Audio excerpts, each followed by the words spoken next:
has a joint sales agreement with Civic Media. Enjoy.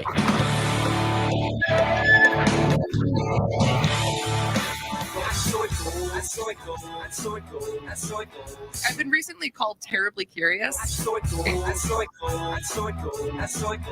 Basically, Michelangelo was trolling 15th century style. There it is. Yes. Moving Wisconsin forward, one joke at a time. This is Kristen Bry with As Goes Wisconsin. Yada, yada, yada. Hello, Wisconsin! Hello, Wisconsin. It is Wednesday, hump day. Greg Bach is here, comedian, comedy club owner, bearded American, good friend. Homo sapien. Homo sapien. I'm all those things. Am I on right now? You are on right now. I can't hear myself at all. Well, how are you doing today? I'm, doing well. Doing Left my coffee on the coffee maker, but I'll get that back in a little bit. Well, you got 12 minutes until we go to our first break for you to go get your coffee. But I'm doing well. It's I'd much rather be in New Orleans where it was like 65 and nice. This seems like a punishment. Like we did something wrong. It is cold today. Yeah. We were all complaining last week as far as, it's so bad for the ecosystem to not have ice on the lake. And now we're just like, I take it back. I don't Let the fish die. About the lake. I don't care about the lake. I care about the fact I'm slipping and falling like every step I take. You need better shoes. I have brand new shoes. Crocs don't count. These are not Crocs. These are Allbirds. These are wonderful. I don't think Allbirds have a lot of traction on them. No, that is slipping and sliding. That's the electric slide. You need treads. You need treads. You need boots. I come here Wednesday for support, being upheld by friends. I considered past tense to both of you friends. Now you're all like, give me better shoes. Anyways, Jane, how are you doing? I have boots on with treads. I'm doing well. Good. Not falling. Not falling. I am not slipping and sliding and falling. But and I agree with the cold. But we knew this was going to happen. And Craig and I were talking about this off the air. It might be 40 degrees next week. Yep. Yeah. It's supposed to be I always tell people, like, I complain about the cold for fun, but I always tell people, like, hey, we live in Wisconsin. We signed the terms and conditions agreement by staying here. So we can't really whine that much. We can. We can whine. We can certainly always make it a segment and a talking point on a radio show that is about Wisconsin because it's true. We're commiserating. Anyways, all right. So coming up today, like always, fun show. Good show. At 12 o'clock, Jim Santelle, the legal eagle, as he is referred to, host of Morning Cannolis on the Civic Media Network on Saturday mornings, and also longtime lawyer. As far as spent 30 years as a criminal prosecutor and civil litigator with the United States Department of Justice. Class is going to be in session because I know you like reading case law. I love it. So you're different than I am, and you're different than Jane is, and you're different than a lot of people. There's a lot of responsible voters out there who know that they should vote in the upcoming primary, which is February 21st, and then the general, April 4th. For Wisconsin Supreme Court.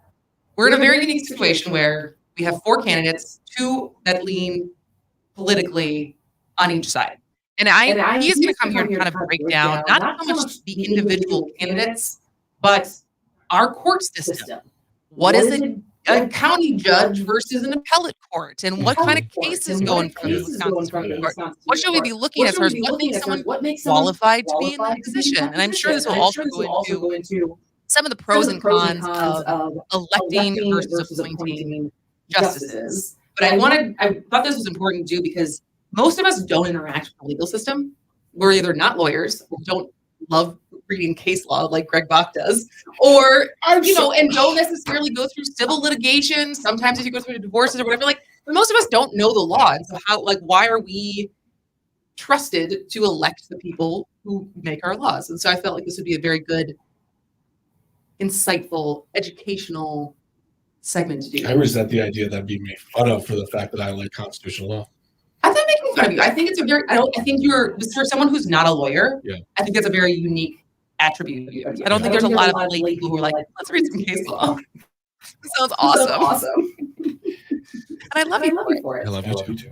Then later in the show, Brad Schlaikowski, who is the co-founder of CourageMKE, is going to join us to talk about a new property that CourageMKE bought. They are a collaborative movement to provide housing, resources, and services for LGBTQ youth who need help. And so I'm really excited for that conversation. And then we're going to end the day with this term body neutrality. And what it means. Yeah. Is it good? Is it bad? Is it neutral? Is it right down the middle? Or is it Goldilocks? But to start off, it is National Girls and Women in Sports Day.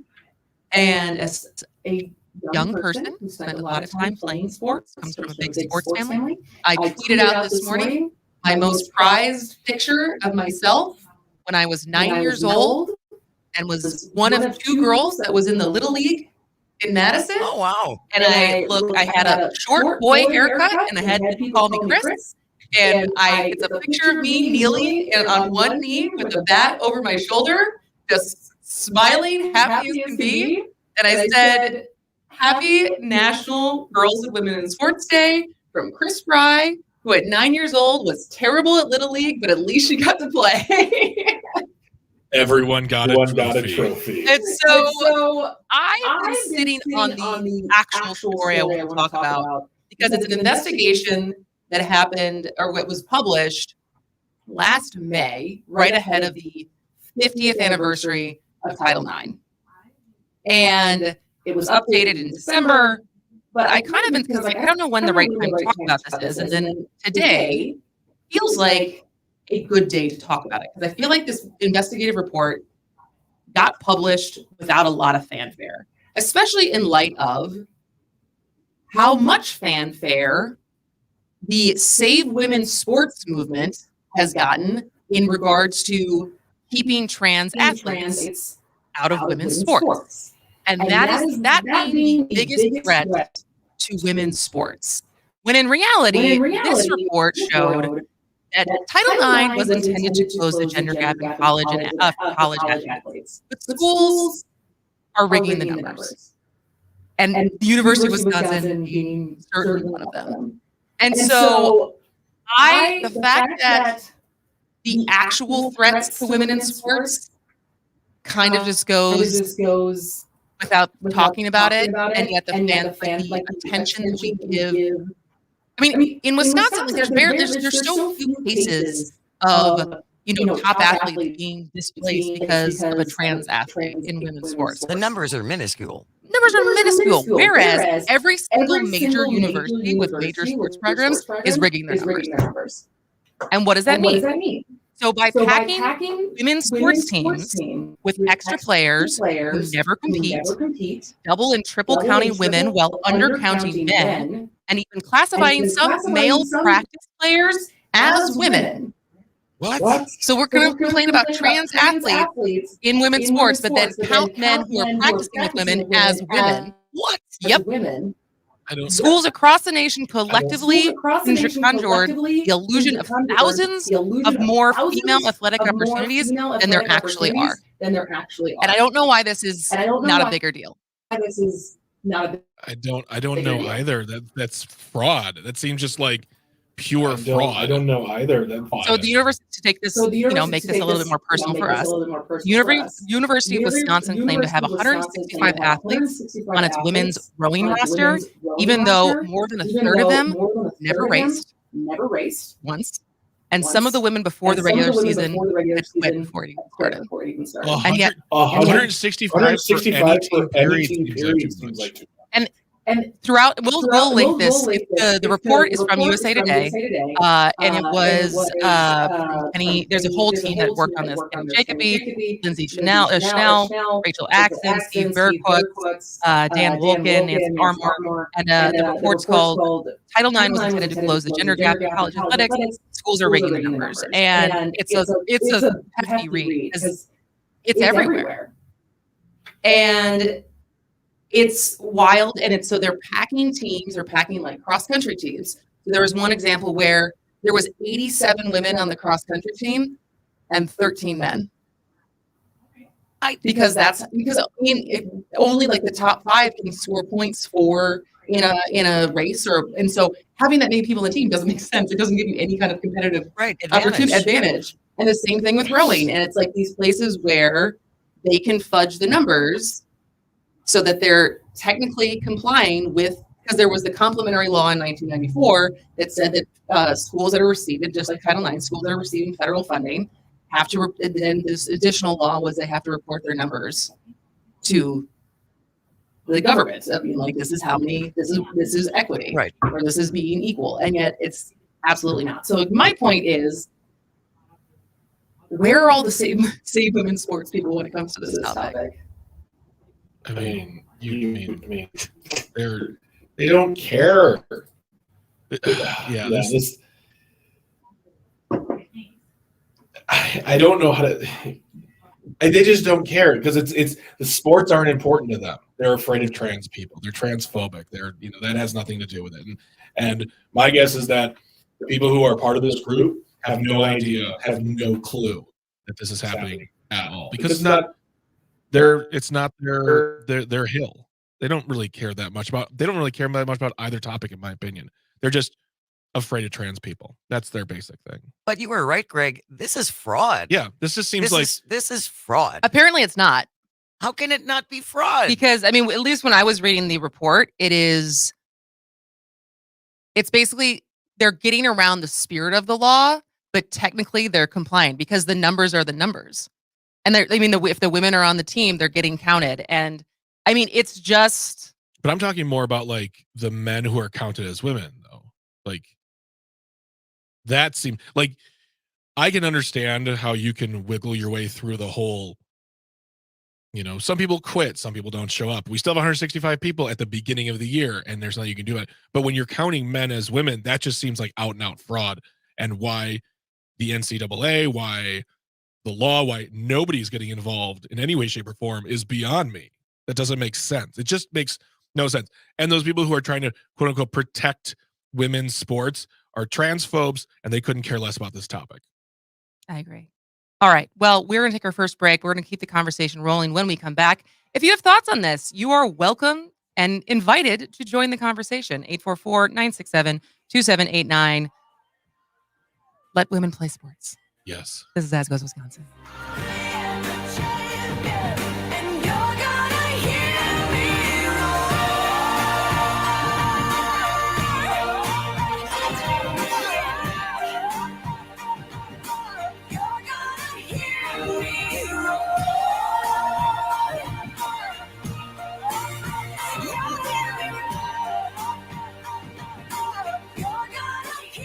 You are never far away from your favorite radio station. We're always streaming on TuneIn and the Civic Media app. And if you missed your favorite show or game, listen to a podcast of it anytime on the app or our website, civicmedia.us. I was just curious as to why you called it the Paul Revere Show. The Paul Revere Show is named this way because the poem that we all know, the famous ride, the poem was written to rally the troops to fight slavery and fight for democracy. And so I named the show the Paul Revere Show because I thought it was the time to get on the air and talk about democracy. The Paul Revere Show with Mark Thompson. Listen Mondays 7 to 8 p.m. always on the Civic Media app. Dueling Tangents with Luke and Brian. I'm really trying hard not to go insane from the mind screw that is this situation with the I was going to say the GAB, but now it's the WEC, which was audited by the LAB, and then it's now screwed up by the GOP. And we're all SOL. Good for us. Congratulations. Look at all those acronyms. Yeah. We're the winners. Tune in for Dueling Tangents every weekday at 2. Fear you may be missing out? We're always streaming on TuneIn and the Civic Media app. Enjoy listening live or catch up by finding the podcast at civicmedia.us or wherever you enjoy listening to your podcasts. Here's your updated forecast on the Shaw. Bright sunshine expected this afternoon with a high of 23. Winds out of the southwest, 8 to 15 miles an hour.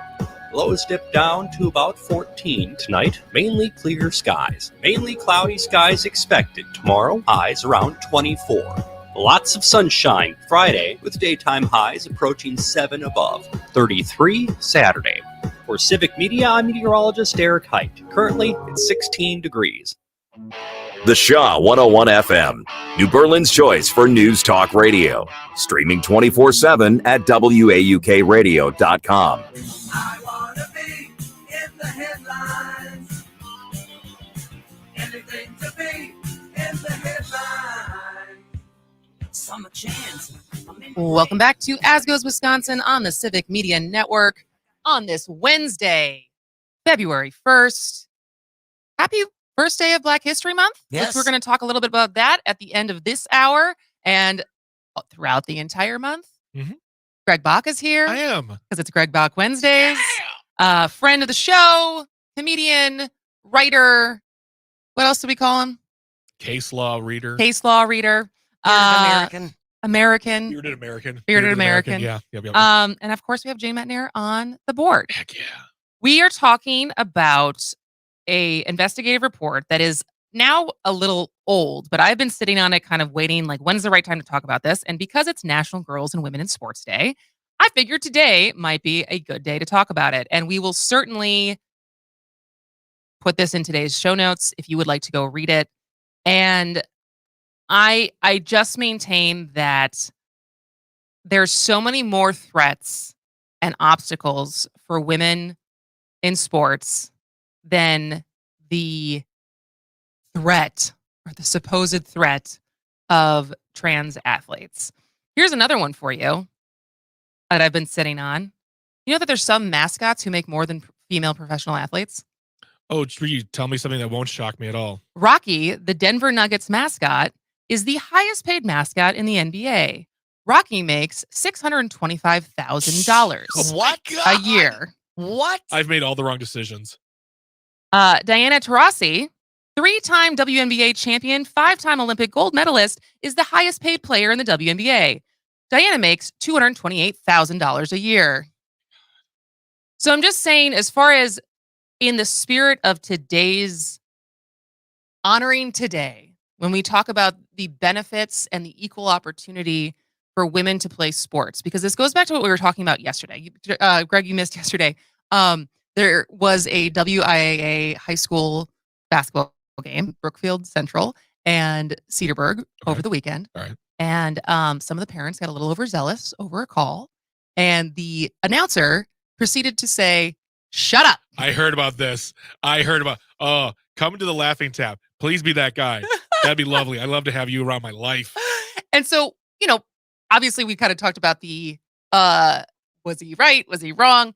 But we also talk about, because this is something that I believe in deeply, is the power of sports is much more than just winning and much more than scholarships and much more than professional opportunities. And so when we talk about the opportunity to play sports, it's to enhance people's lives, the people who are playing them. And so thus what Title IX was supposed to be. It's not necessarily the gateway to producing a bunch of professional athletes. It's that giving equal opportunity. And the thing even more important to point out about this, when Title IX was written and put into law 51 years ago this summer, the proportion of women to men in college, women made up 43% of students. Back then? Back then. Now they make up 60. And so even though they're a larger population of the student body across the country, there's still BS like this where they're padding numbers and padding ancillary teams to keep more funding, more opportunities for. I'm fired up. I can tell you're fired up. You got this. You've got your eyes are fired up. I can tell, and I love it. I love this Kristen Bry right here. I want more fired up Kristen Bry in my mornings. I know this. There's nothing collegiate educational about what I'm gonna say. Is I'm not surprised at all.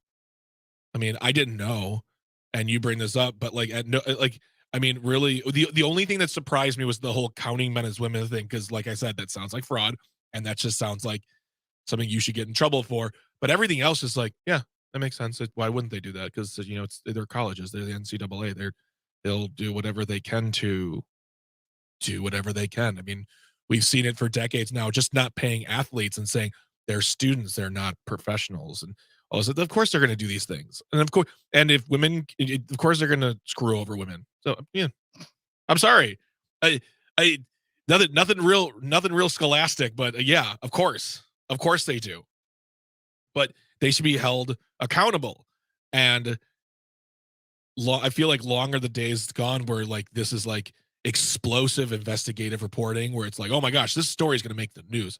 Yeah, no, nobody cares. Well, I mean, it was a report. I mean, it was a well reported finding as far as how pervasive this But is. it's not 'Cause going to like be on any of the news channels. I mean, I'm sure. I mean, it's also old. Like the original report came out like approaching a year ago. Yeah. And so it was like I didn't have a show yet then. Right. And so it was one of those things I found after the fact that I was kind of like, all right, like, But- we'll eventually find a reason to talk about this because it's not going to be fixed by the time I talk about it. Well, right. But what's interesting is that it has been a year.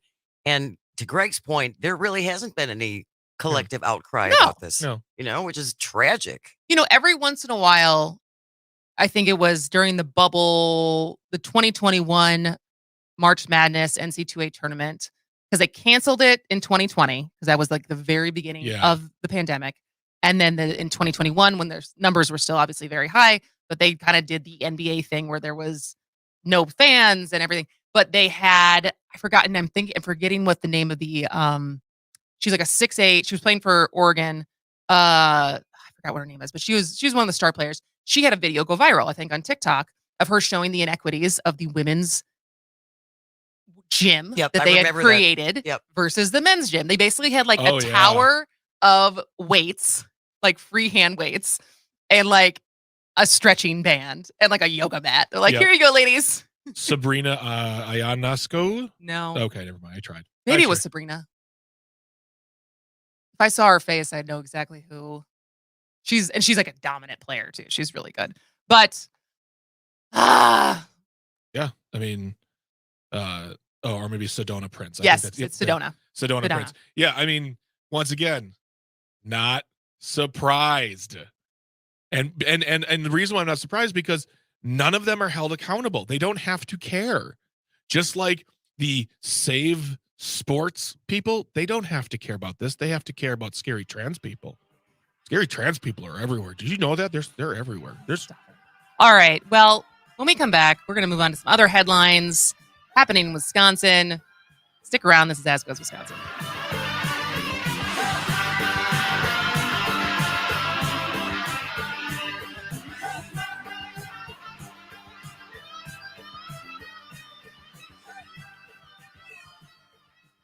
A progressive voice from Beaver Dam to Kenosha. WAUK 540 AM. Always streaming at WAUKradio.com.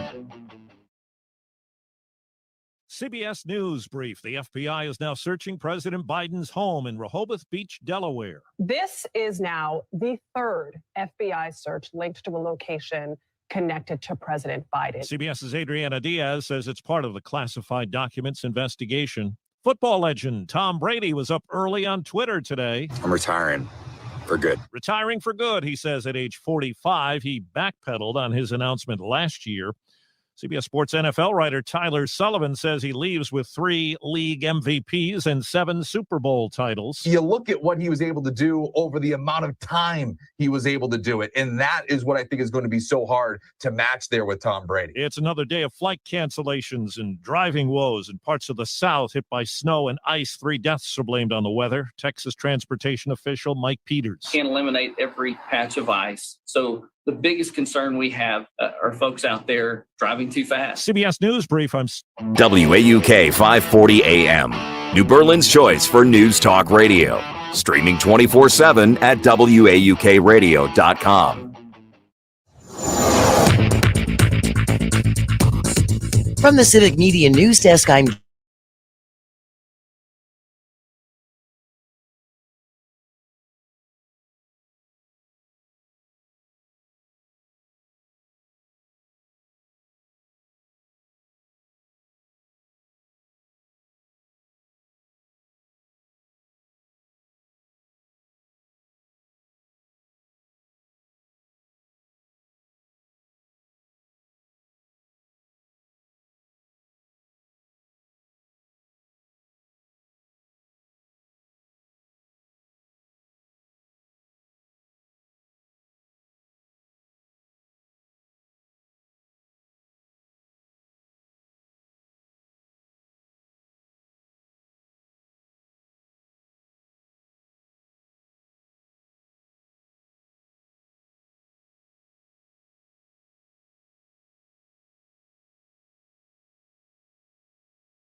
She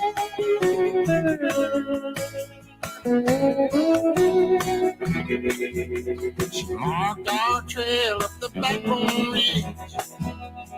How many times can one dog be? Keeps me high as an eagle when I'm on the skids. I guess you gotta come down eventually. Welcome back to As Goes Wisconsin with Kristen Bry on the Civic Media Network. No matter where you're listening, on a radio, on your phone, on a podcast, streaming app, whatever, thank you for tuning in. As always, you can listen to this as a podcast. If you miss any part of today's show, you can find it on asgoeswisconsin.com/listen, where you can also find more of the show notes and all the articles that we discuss and all the guests and their socials and all of that stuff.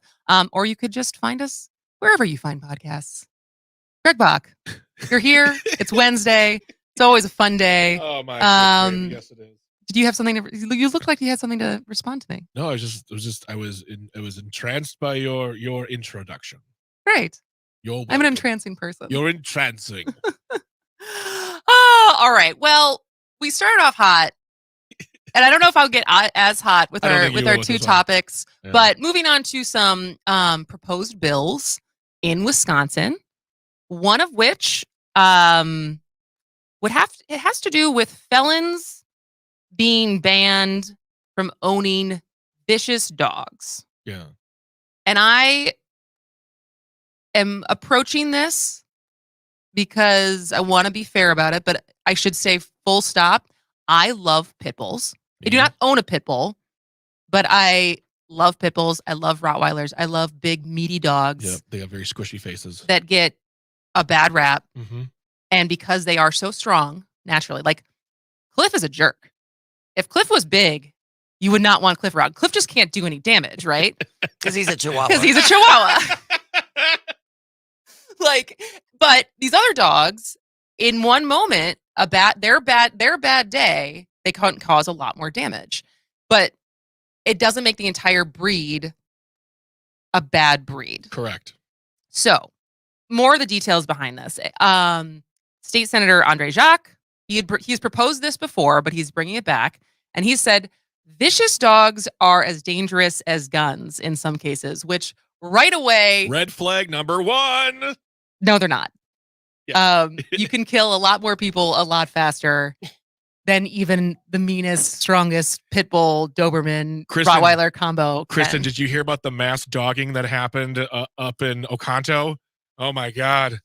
So many dogs. And so he said, you're talking about putting a weapon in the hands of someone who is not supposed to have access to it, which, to be fair, felons cannot own guns. Some do. And we also have talked plenty about the boyfriend loophole of people who have broken the law, who are still allowed to own guns. But I don't want to get too far away from that. People broke the loophole who can have boyfriends. But the thing with this bill is it doesn't target a certain breed of dog. No. It just asks for police to be the deciding fact, like who decides and determines whether a dog is vicious or not. That's absurd. Yeah. It's going to be the first time you're going to hear a cop go, maybe you should defund us. I don't want to be a dog. Like, I don't work for Westminster. And I'm not saying that this doesn't happen. Like, I don't, in the article I read, so this is from Corey Hess in Milwaukee Journal-Sentinel, I didn't see any numbers attached with this as far as how big of a problem this really is. I mean, certainly there are dog attacks and people have been killed by dogs. That definitely happens. Yeah. But I'm just trying to think of the last maybe 3 cases that I remember off the top of my head. None of them were felons. I mean, there is absolutely, this is such a weak bill because, like you said, it doesn't target a specific breed. It's only targeting felons. So do we just say, hey, you know what? Let's just go the full way. Felons, you don't get dogs anymore because you never know. Because you never know, your Chihuahua could have a bad day and just mess up someone's leg. And I'm not even being funny here. Like, oh, there's so many bad dog owners. Yeah, I mean this thing is like, why are we targeting felons? Are you doing this to score points, saying we're cleaning up the streets? This doesn't make sense. Nothing about this bill makes sense. Period. Well, if anything, it doesn't make sense to be a priority. to me. And if you have examples or numbers behind how big of a problem this really is, that it needs to be addressed and be, pushed through and expedited. No, that's not the word that I want. Expedited. There we go. It is now. Through committee to get a vote on it. And I'm totally wrong, and Greg and I are totally wrong. 844-967-2789. But I just feel like this is Out of the blue. Kind of. Yeah. It puts too much pressure on the police. It puts too much pressure on like it just doesn't make sense. And they 10, 15 years ago they could have easily said like, yes, felons can't own Rottweilers or pit bulls or Doberman Pinschers or German Shepherds because they're heavy duty dogs. They're all heavy duty dogs. But they can't do that now. One, because there's all this new research says that pit bulls aren't as dangerous as we thought they were. And also it makes it just targeted more on the felons. Like now a felon who just owns a dog has to be afraid. Mm-hmm. Like I'm gonna say it ain't fair. Well, it's also interesting because this is in Michigan, Illinois, and Iowa. They all have laws that prohibit possession of vicious dogs by serious felony offenders. I don't know if it's a little bit their law is a little more detailed as far as naming breeds or who gets to decide what's vicious or not, or if there's any kind of statute of limitations of when you can get a dog. But it just, I think my thing with this is like, really, this is what you want to push forward right now. This is the same Josh? legislature who thought that voter fraud was such a huge problem that they pushed through millions of dollars worth of legislation and reworking the whole system with there's no proof. Do you think he owns dogs? God, I hope so. Who?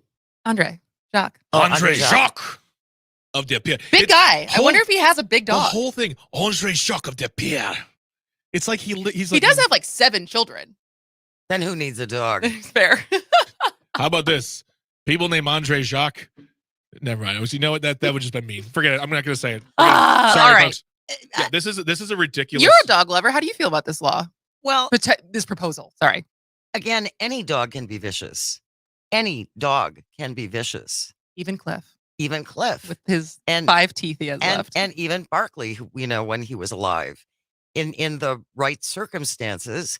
And so you can't have just this broad-based definition and not narrow it down. And then why stop at dogs? Why not all pets? Felons can't own any pets. What if he owns a boa constrictor and it gets away? What if he owns a ferret? But it just seems feral ferret.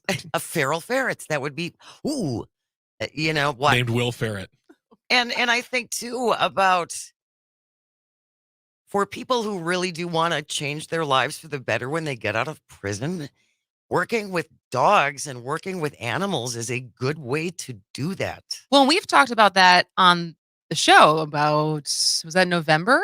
Yeah. When we were talking about the program that's in Oshkosh. Yes. Where different inmates get chosen, and it's a volunteer program. And it's highly sought after. It's highly sought after as far as they take turns training working dogs and like the healing of that. And for them, also for the people who end up getting the dogs, like the whole cycle of that and like the healing part that animals can provide us. And again, these big dogs just need love too. Yeah. Yes. And it's a 2-shot across the bow at felons because felons, well, they're apparently in the eyes of Andre Jacques, they're worthless. And vicious dog, I'm sure if you asked him, he would say, "Oh, pit bulls, Rottweilers," and I could make a lot of different. I could trail that back to a lot of different thoughts he probably has about certain people in society. But like, yeah, this is a 2-shot at 2 groups of beings. German Shepherds. I mean, it just doesn't. I don't know. You know what it is? It's just mean. It's just mean. There's no other way for me to say it. Like you can say unfair, you can say what, but like it just sounds mean to me. And maybe it won't go anywhere because it was previously introduced in 2015 and in 2021, and it had unanimous support in committee. But then it failed once it was in the full legislature. So there's obviously other Republicans because if it failed once it went to a vote for the full legislature, there's Republicans who are like, no. This is and again, show me some data. I think that's the thing. Show me some data. Show me the list of felons with vicious dogs who have attacked people. Well, and also or anyone. Like, how often are people like, what is the actual, in Wisconsin, the rate of deadly or really, really damaging dog attacks? Then break it down by were they a felon or not. We should probably just talk to postmen. My friends. Talk to your mail carrier. My friends of mail carrier. He could tell some stories. I'm sure. But excuse me, I'm coughing a lot today. My apologies, everybody. It says here in the story, it says, unfortunately, there's a significant problem of animals being used for such unlawful activities as dogfighting, guard dogs for narcotics trafficking, and other illegal activities, and as tools for intimidation. Okay, fine. Attack, like, go after that stuff then. Don't just make a blanket thing. Assume that a felon who has a dog is going to be into these things here. Like, there's absolutely nothing here. It's just, it's vague and it's mean. I don't. What's his name again? Andre Jacques. Andre Jacques. I challenge you to a duel of words in the Pierre. That is French for from Pierre. I think we got a caller. Curtis from West Dallas wants to check in. What do you want to say, Curtis? I want to say, what's really funny? You're talking about the stereotype of pit bulls and stuff like that. I had the most perfect dog in the world for 12 years. I couldn't go to South Milwaukee because the mayor down there said that pit bull. Yeah. My Duke was the best dog ever. Whoever knew my dog was the best dog. But it's not I always tell people, it's not the dog, it's the person that raises the dog. Mm-hmm. But as far as a person in general, I have a few friends that are inmate, that came out recently, but from incarceration. But the thing behind it is a dog is an excellent thing for therapy. Yep. And it gives them responsibility. So when you take that away from a person, you might as well take all the people away from it, for anything. And the bottom line is, if you spell the word dog backwards, what does it say? I will see it. If you want to talk religion, whoa, you know what I mean? Dang. Totally. There's a reason why the creature was yes. When a creature is like an animal, in a cat, a dog, a bird, whatever you might have, the reason why it's a therapy because of the fact that when you're upset, the dog knows it and it calms you down. It's automatically done. There's everybody. And from diabetes, my brother's blind. He has a blind dog. You know what I'm saying? Mm-hmm. So there's a purpose for everything. And the bottom line is when you try to take something away from somebody, it's like I think we have more problems in different police forces and stuff like that to worry about than to do something about a dog. Well, and Curtis too, when you get out of incarceration, it's got to be tough enough to have support and a support system, and that's a role that a pet can fill for you, right? Yeah. Correct. And you can pet the dog and it calms you down. Totally. Curtis, thank you so much for the call. But I think, and I get, the devil's advocate side, if that was your argument, would be, well, you don't have to get a vicious dog. It's like, all right, well, then list what the breeds are. But also, what if it was the dog that you had before you went away? Yeah. Once again, it doesn't make sense. I don't like this. Not a fan of Andre Jacques.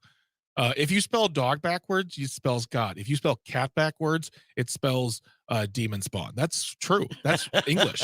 Did you know that? That's phonetics. Demon spawn that doesn't care about your feelings. Speaking of phonetics, it's the 50th anniversary of Schoolhouse Rock. Oh my God, they'd be so ashamed of us. Yes, they would. God. We need a new Schoolhouse Rock. That would be great. Hey, Greg, there's another thing for your list. Schoolhouse Rock, make another. Oh, sure. Just let me write that down. Compose an entire new TV show. You couldn't do it nowadays. The moment you try to do it, that's woke. That's just too woke. Trying to teach children because Ron math and civics, Ron and DeSantis spelling just stripped the AP African Studies away. I mean, like it's just everything's too woke nowadays. It's too woke, friends. Cats and dogs, too woke. Isn't the Stop Woke Act in the courts right now? Possibly. We've already talked about that once, and I think I never went back to look up and see what the status was because I think it's like if you can't define woke, how are you gonna make this into a law? Anyways, all right. We have this. We almost got fired up. Kristen back. We have this slow down because I think we are firing each other up. I'm sorry. So we're gonna take a breath. When we come back, I'm gonna pet my imaginary dog. Right before I went on my honeymoon, Judge Derek Mosley was here, and we talked about so many delightful things. He's so delightful. So delightful. And one of them was the fact that he does Black History Month posts every single day. And since today is the first day of Black History Month, we're going to start reading his posts. Come back. This is As Goes Wisconsin.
Stand up for your right. Get up, stand up. Stand up for your right. Welcome back to As Goes Wisconsin with Kristen Bry. We are rounding out our first hour and where we started with National Women and Girls in Sports Day. Even more, I don't know if it's more important because it's the full month, but today is the first day of Black History Month. Right. And we are across the Civic Media Network, certainly on this show. I know Earl has a lot of stuff planned and he gave us some names of different people to reach out to. So I think throughout the entire month, we certainly want to do a lot to highlight, despite being the shortest month of the year, Black history, specifically Black history in Wisconsin that sometimes we don't know a lot about, even though there is a lot of it. And I thought, at least for today, to do a little segment on our friend of the show, Judge Derek Mosley, who this is my plug that I will do many times. He actually might come back on the show just to talk about his posts either tomorrow or Friday. But Judge Derek Mosley, forgot how long he's been doing this. Do we have the clip of when he was here? I do. So let's talk about that a little bit. When did the Black History Month daily posts start? Yeah. So my mom has always infused Black history. So I'm going to be honest. This was a guilt thing for me. Okay. I'm going to be 100% honest. My mom told me when I was a kid about the Tulsa race riots because my mom grew up in Tulsa. Okay. So I have family that went through all of that. And so I went to school and we didn't learn it. And I told her, I'm like, that didn't happen. That didn't happen. And she was like, it happened. And I'm like, I haven't learned it in school. It didn't happen. And I always carried that with me. And I wanted to make sure that my kids weren't having that same experience, right? Yeah. Where they weren't learning our history. And since it wasn't taught in the book, it didn't happen. And then when they had the 100-year anniversary and everybody's like the Tulsa race riots, of course, I'm like, oh my goodness, it just comes up all the time. Yeah. So I just wanted to make sure my kids didn't have that experience. So that's why I started these posts. So it is exactly what it sounds like. It's every day for all of February on his Facebook, which is public, and his Instagram, Derek Mosley. He posts a paragraph about a story that you may or may not, more likely have not heard about when it comes to Black history in our country. So the one today is in 1960, 4 little 6-year-old Black girls embarked on a journey to desegregate the schools in New Orleans, Louisiana. Although there were 4 girls, most people only know the name of one of them, her name being Ruby Bridges. Everyone has seen the photo of the brave little 6-year-old Black girl walking down the stairs, escorted by 3 white U.S. Marshals. Even Norman Rockwell painted a picture of her and her escorts. Ruby Bridges was the only Black student to attend William Frantz Elementary School. The other 3 girls, Gail Etienne, Tessie Prevost, and Leona Tate, attended McDonough 19 Elementary School together. Like Ruby, these 3 brave little 6-year-old girls were escorted by U.S. Marshals, threatened by angry crowds, and feared for their lives. On the first day of school, Tessie Gale and Leona Tate were left in the hallway outside of the principal's office for hours and began playing hopscotch on the floor tiles. By the time the 3 girls were finally placed in a classroom that first day, the parents of the white students had begun arriving to take their children out of class. At the end of the day, Tessie, Gale, and Leona were the only 3 students left in the building. By the time the girls got to 6th grade, Tessie was fed up with the harassment and transferred out of the all-white school. Leona and Gale continued all the way through high school graduation. In 2020, hearing that McDonough 19 Elementary School was abandoned and in disrepair, Leona Tate purchased the building to preserve history. She had it recognized as a historic site and is now listed on the U.S. National Register of Historic Places. The Tate, Etienne, and Prevost Center is now known, features 25 affordable housing units and an exhibition space about the history of desegregation in New Orleans, civil rights, and restorative justice. Ruby, Leona, Gale, and Tessie are all alive and only 68 years old. Oh my gosh. I was there. I could have visited. Oh, that's beautiful. That's wild, right? I didn't know that. They're only 67. Oh my gosh. 68. But yeah. 68. It's wow. Well, and that goes back to what we've talked about before is like when the disservice that most of the civil rights photos we see are in black and white. Mm-hmm. So it makes it feel like it's so much longer ago than it is. Yeah. Yeah. And we also always like take like one or two great pictures and always focus all of our attention on one person or one instance so that, you know, Ruby Bridges burned into our memories, burned into our minds, and we don't have a further. Just like listening to that clip of Derek Mosley, can you imagine as a young man telling your mother who grew up in Tulsa that didn't happen? That didn't happen. Oh my God. But that's just such a kid thing, right? Well, Like, that's you come made back up. and say, Mom, you're so wrong. I mean, a lot of people, a lot of white people, and there are, found out about the Tulsa race riot through the show Watchmen. Oh, totally. I did, and I was ashamed. It's like, how did I never hear just like something, just an inkling like, oh, the Tulsa, nothing, zero. It was wiped from our history, and a TV show brought it back. And now it makes you think. And I love Derek Mosley so much. I'm going to read every one of them every day. I want to be his best friend. If you're listening, sir, please be my best friend.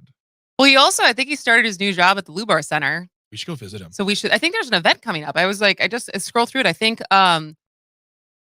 Chevy, Mayor Johnson, David Crowley, and I forgot who the other two people, but all like black leaders in Milwaukee. They're doing it like one of his first events with his new job at the Lubar Center. And so I need to put that on the calendar and go check it out because I'm very excited to see what he does over there. But yeah, so I'm going to get permission from him, but it's a very low hanging fruit and a very easy way to celebrate this month.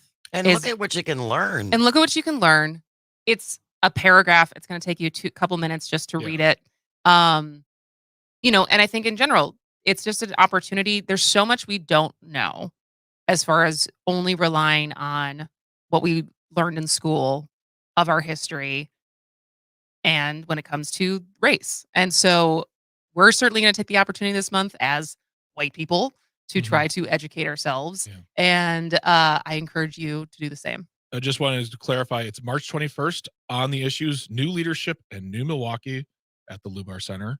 Yeah. And it's going to be Mayor Johnson, County Executive Crowley, County Board Chairwoman Marcella Nicholson, and Milwaukee Common Council President Jose Perez. There you go. The alderman for the Laughing Taps District. Oh, there you go. There you go. All right. Well, on that note, that wraps up the first hour. When we come back, Mr. Jim Santelle is here to give us classes in session when it comes to our court system. Stick around. This is As Goes Wisconsin. So you better get up, stand up in the morning, give it up, stand up for your rights, stand up right now.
live stream. When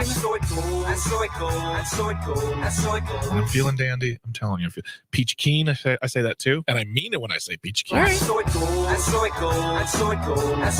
We've unlocked Oplander. That's it, Oplander.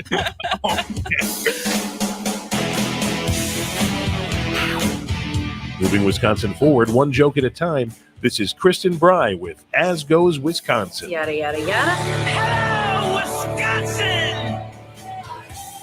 Hello, Wisconsin. Welcome back to the noon hour, the lunch hour, the educational hour of As Goes Wisconsin. I am Kristen Bry. Jane Matnair is on the board. Of course, since it's Wednesday, Mr. Greg Bach is here. And for this hour, class is in session. Class is in session. As far as we know a lot of things, but there's a lot of things we don't know. And a lot of which is anything having to do with having gone to law school. Yeah. Except you love case law, so maybe you know a little bit more than I do. I love case law. I love that stuff. I'm a dork. But because we, as our civic obligation is coming up to vote, and it is very important, and it could the future of our state is, it's no understatement to say the future of our state is riding on this Wisconsin Supreme Court election that is coming up with the primary February 21st and then the general April 4th. But it's one thing for us to continue to just talk about the candidates. But I think for a lot of us, electing and voting for a justice is so different than our every other elected official that is supposed to represent us either in the legislature or our local government. Because for me, judges and justices, they can't talk in hypotheticals. They have to talk in the case in front of them. And so as we listen to them on these forums, as we look at their background, most of us who have no legal knowledge or interact with the legal system, how do we judge them and vote for them as candidates? So that is all to say, class is in session with Professor Santelle. Hardly, but we'll try. We'll give it a shot. Jim Santelle is back, host of Morning Cannolis, right here on the Civic Media Network on Saturdays at from 9 a.m. to 11 a.m. But more importantly, he spent 30 years as a criminal prosecutor and civil litigator with the United States Department of Justice. And so he knows a thing or two. A little bit about a narrow area, Kristen. But great to be with you and Jane and Greg today. And let's talk about all those important issues. So let's talk from the very beginning as far as, let's just give a overview of the different court systems, because we're talking about Judge Doro, who a lot of name recognition because she was judging over a criminal case. But that is very different than the kinds of cases the Wisconsin Supreme Court sees. And so kind of in the landscape of the different kinds of judges we have, just let's say in Wisconsin, and not even get to the federal courts, Yes. right, which are parallel in many ways, but you're absolutely right to start there because the state courts most often have an impact upon people's lives locally, right? So we have in the state of Wisconsin sort of a tri-level separation of courts. When you file a lawsuit here in Waukesha County, you appear before a circuit court judge, and that's a trial court, right? And so you can bring in all sorts of different claims. We've got obviously family court, children's court, tort actions, employment actions, contract actions, all kinds of things, kind of a very broad jurisdiction.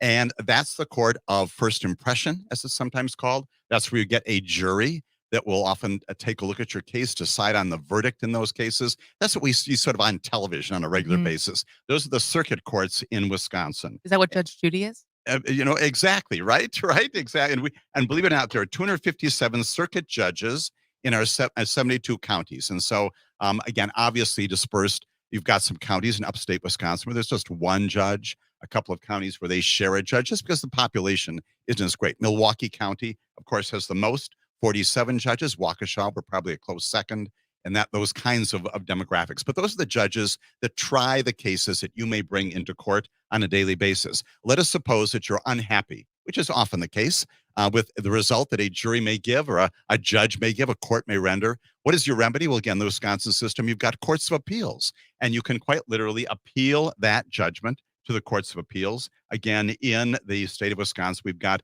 4 different appeals courts, 16 judges in 4 different districts, and all of those judges take cases from the lower courts, from the trial courts, and they decide whether there were errors made, mistakes made at the lower level. The important thing for civics lessons this morning, which is what we're talking about, is that those are not trial courts. You're not going to get another jury is not going to look at your case at the appellate court level. You're simply going to have judges maybe engaging you on memorandums, briefs back and forth, maybe having oral argument with you and asking, okay, why are you here? What happened at the lower court that you're unhappy about? And they're sometimes called a correcting court. If indeed something happened with the jury, if there's some evidentiary matter that came in that should not have, something wrong happened at the lower court, and the judges at the appellate court level agree with you, they have the opportunity to do one of two things. They can either affirm what happened and say, no, Jim, I'm sorry, you're wrong. Your case was properly decided, in which case it's affirmed, and that's where it sits, but for one further process. Or they can say, you know what? I think you're raising a significant issue. There was some jury misconduct here. There was some evidence presented. The jury should not have heard. The judge misruled on this particular matter. We're going to send it back down for rehearing. We're going to send it back down for reconsideration. Can even be done, for example, for a sentencing in a criminal case. You can have a conviction, but the defendant can often just appeal the sentence imposed upon her or him. Again, the appeals court reviews all of that and makes a decision about whether what happened below is right or wrong. And then if you're still unhappy with the appellate court decision, that second level, you can appeal to the Wisconsin Supreme Court. And you're not always going to get a hearing there. They can choose. They can pick and choose what cases they will take up. And again, we've got 7 Supreme Court justices right now, which we're going to talk about during the course of the next few moments and perhaps even the full hour. And those are the ones who will then take a look at whether the appellate court got it right. So you basically get 2 shots beyond the trial court to determine whether or not your justice has been done. The Supreme Court tends to take decisions, as you indicated, Kristen, or cases and render decisions in cases that have big, significant impact. They're not going to take a case where, okay, the sentence is probably right, and there's not a new rule of law that needs to be announced. They're not going to take a case necessarily where, even in the civil side of things, where the law is pretty much settled and there was just a disagreement about how it was applied. They are often a Supreme Court, as is our federal Supreme Court, that will announce changes in the law if you advocate for things. We've seen that a lot in the United States Supreme Court. I'm just trying to think. There's one on the tip of my tongue. There's something that's happened last year. Yeah, something happened there. And our Wisconsin Supreme Court does it too, right? In recent years on all the voting issues, right? The line drawing, which we'll get into, I'm sure, as well. Decisions about how you vote, when you vote, those kinds of things. Those are not so much changes. They're interpretations that have a huge effect, just this broad effect upon how we live our lives generally. The big ticket items is sort of how the Wisconsin Supreme Court will take on cases. They can take on the little matters, but they traditionally do not do that just because they've got so many other matters to attend to. So then, knowing all that, knowing the different levels, what do you look for as what makes you qualified to run or be, as we're going to get into the difference between appointments and electing. Sure. But what is the criteria, or should be the criteria, for someone to sit on our highest court in the state? Sure, right. And I think just by way of backing into that, you hinted at this already. One of the great concerns I think the voting population has is that, unlike your assemblymen and assemblywomen, unlike your school board representatives, unlike your assembly people and the senators in the state of Wisconsin, your governor, for the most part, they're in the public media, right? You talk about them here. We see them routinely. The great majority of people, whether good or bad, probably good, do not have connections with the courts, right? You bring into courts situations where you've got a dispute, and most of those are often resolved, right? Most people are not involved in the criminal process. There may be victims, there may be witnesses, but again, the great majority do not see judges on a daily basis in the way we see our other elected officials. And so that's hurdle number one. And to your first point, how do we get to find out who is good and perhaps who is not qualified? I would offer just these broad tenets, which, again, I know you're going, perhaps many people, when I talk about this, sort of roll their eyes. You want someone, of course, who in their demeanor, in their history, you want someone who does have experience on the bench. Doesn't always have to be. The circuit court judges are often lawyers who practiced, who then become either appointed initially and then run for those positions. You want someone who brings to all of that a sense of fairness. And again, that sounds very, very broad and very, very aspirational, but it's true. You want somebody who is hardworking. You want somebody who recognizes that this is a lot of work, and to get it right takes time. You've got to wrestle with important issues. You want to treat people decently. You want to make certain that everybody has their day in court. Due process is an important part of this. You want to have people, candidly, who are smart. They don't have to be razor smart. I'm not in that category, but you want people who understand basically how to analyze things. Critical thinking is important. You don't have to be at the top of your law school class to be a judge, but you want to have people who bring together that experience, that perspective on doing what is right, and bringing to the decisions that they make a nonpartisan, apolitical approach to making certain that justice is done with respect to you and to Greg and to Jane and to me and all the other litigants who might be before them, and bringing to that all of the things that they can muster when it comes to basic, fair, and decent decision making. And that is in an ideal world. It is an ideal world. Absolutely. And because I don't want to ask another question because we're not going to have time for you to answer it before we have to go to our next break. But to set up what we're going to talk about when we come back, the nonpartisan nature is not quite where we're at It is in not. and hasn't been for 15-ish, 20 For a years. while, yes. And so coming back to in the real world of where we're at as a state right now in Wisconsin, it is partisan, even though it's a nonpartisan state. And so we're in this situation where there are 2 conservatives, 2 liberals. And so taking some of the qualifications and criteria you just talked about and applying it more in real life situations of deciding between these 2 people, if you know which side you fall on, is what we're going to talk about when we come back. Jim Santelle is our guest. Greg Bach is here. Jay Metnair is on the board. I am Kristen Bry. Stick around. They better not budge. I bust some head because I am the judge. He is the judge. He is the judge. Everybody knows that he is the judge. He is the judge. Everybody knows that he is the judge. I had a chat with old chief men, sip rice wine and chase with gin. Won't take long, that's a miss my guess. I have you out of this doggone mess. I set up cable to Ball and Mac. Let them know I'm coming back. Sit right down with Rockin' Nicks. Teach them both some of pigment tricks. You son of a gun, you. Come November election time, you vote your way and I vote mine. Case is a tie and the money gets spent. Vote for pygmy not for president. I am the judge. I am the judge. Everybody knows that I am the judge. I am the judge. I am the judge. Knucklehead CBD and Vapes is now online at knuckleheads.shop. Step into your favorite smoke shop without leaving your home. Find grinders, papers, Delta 8 and more, all from your computer or phone. With free shipping on all orders over $50, you'll be sure to find exactly what you like. You can also order for in-store pickup so there's no wait.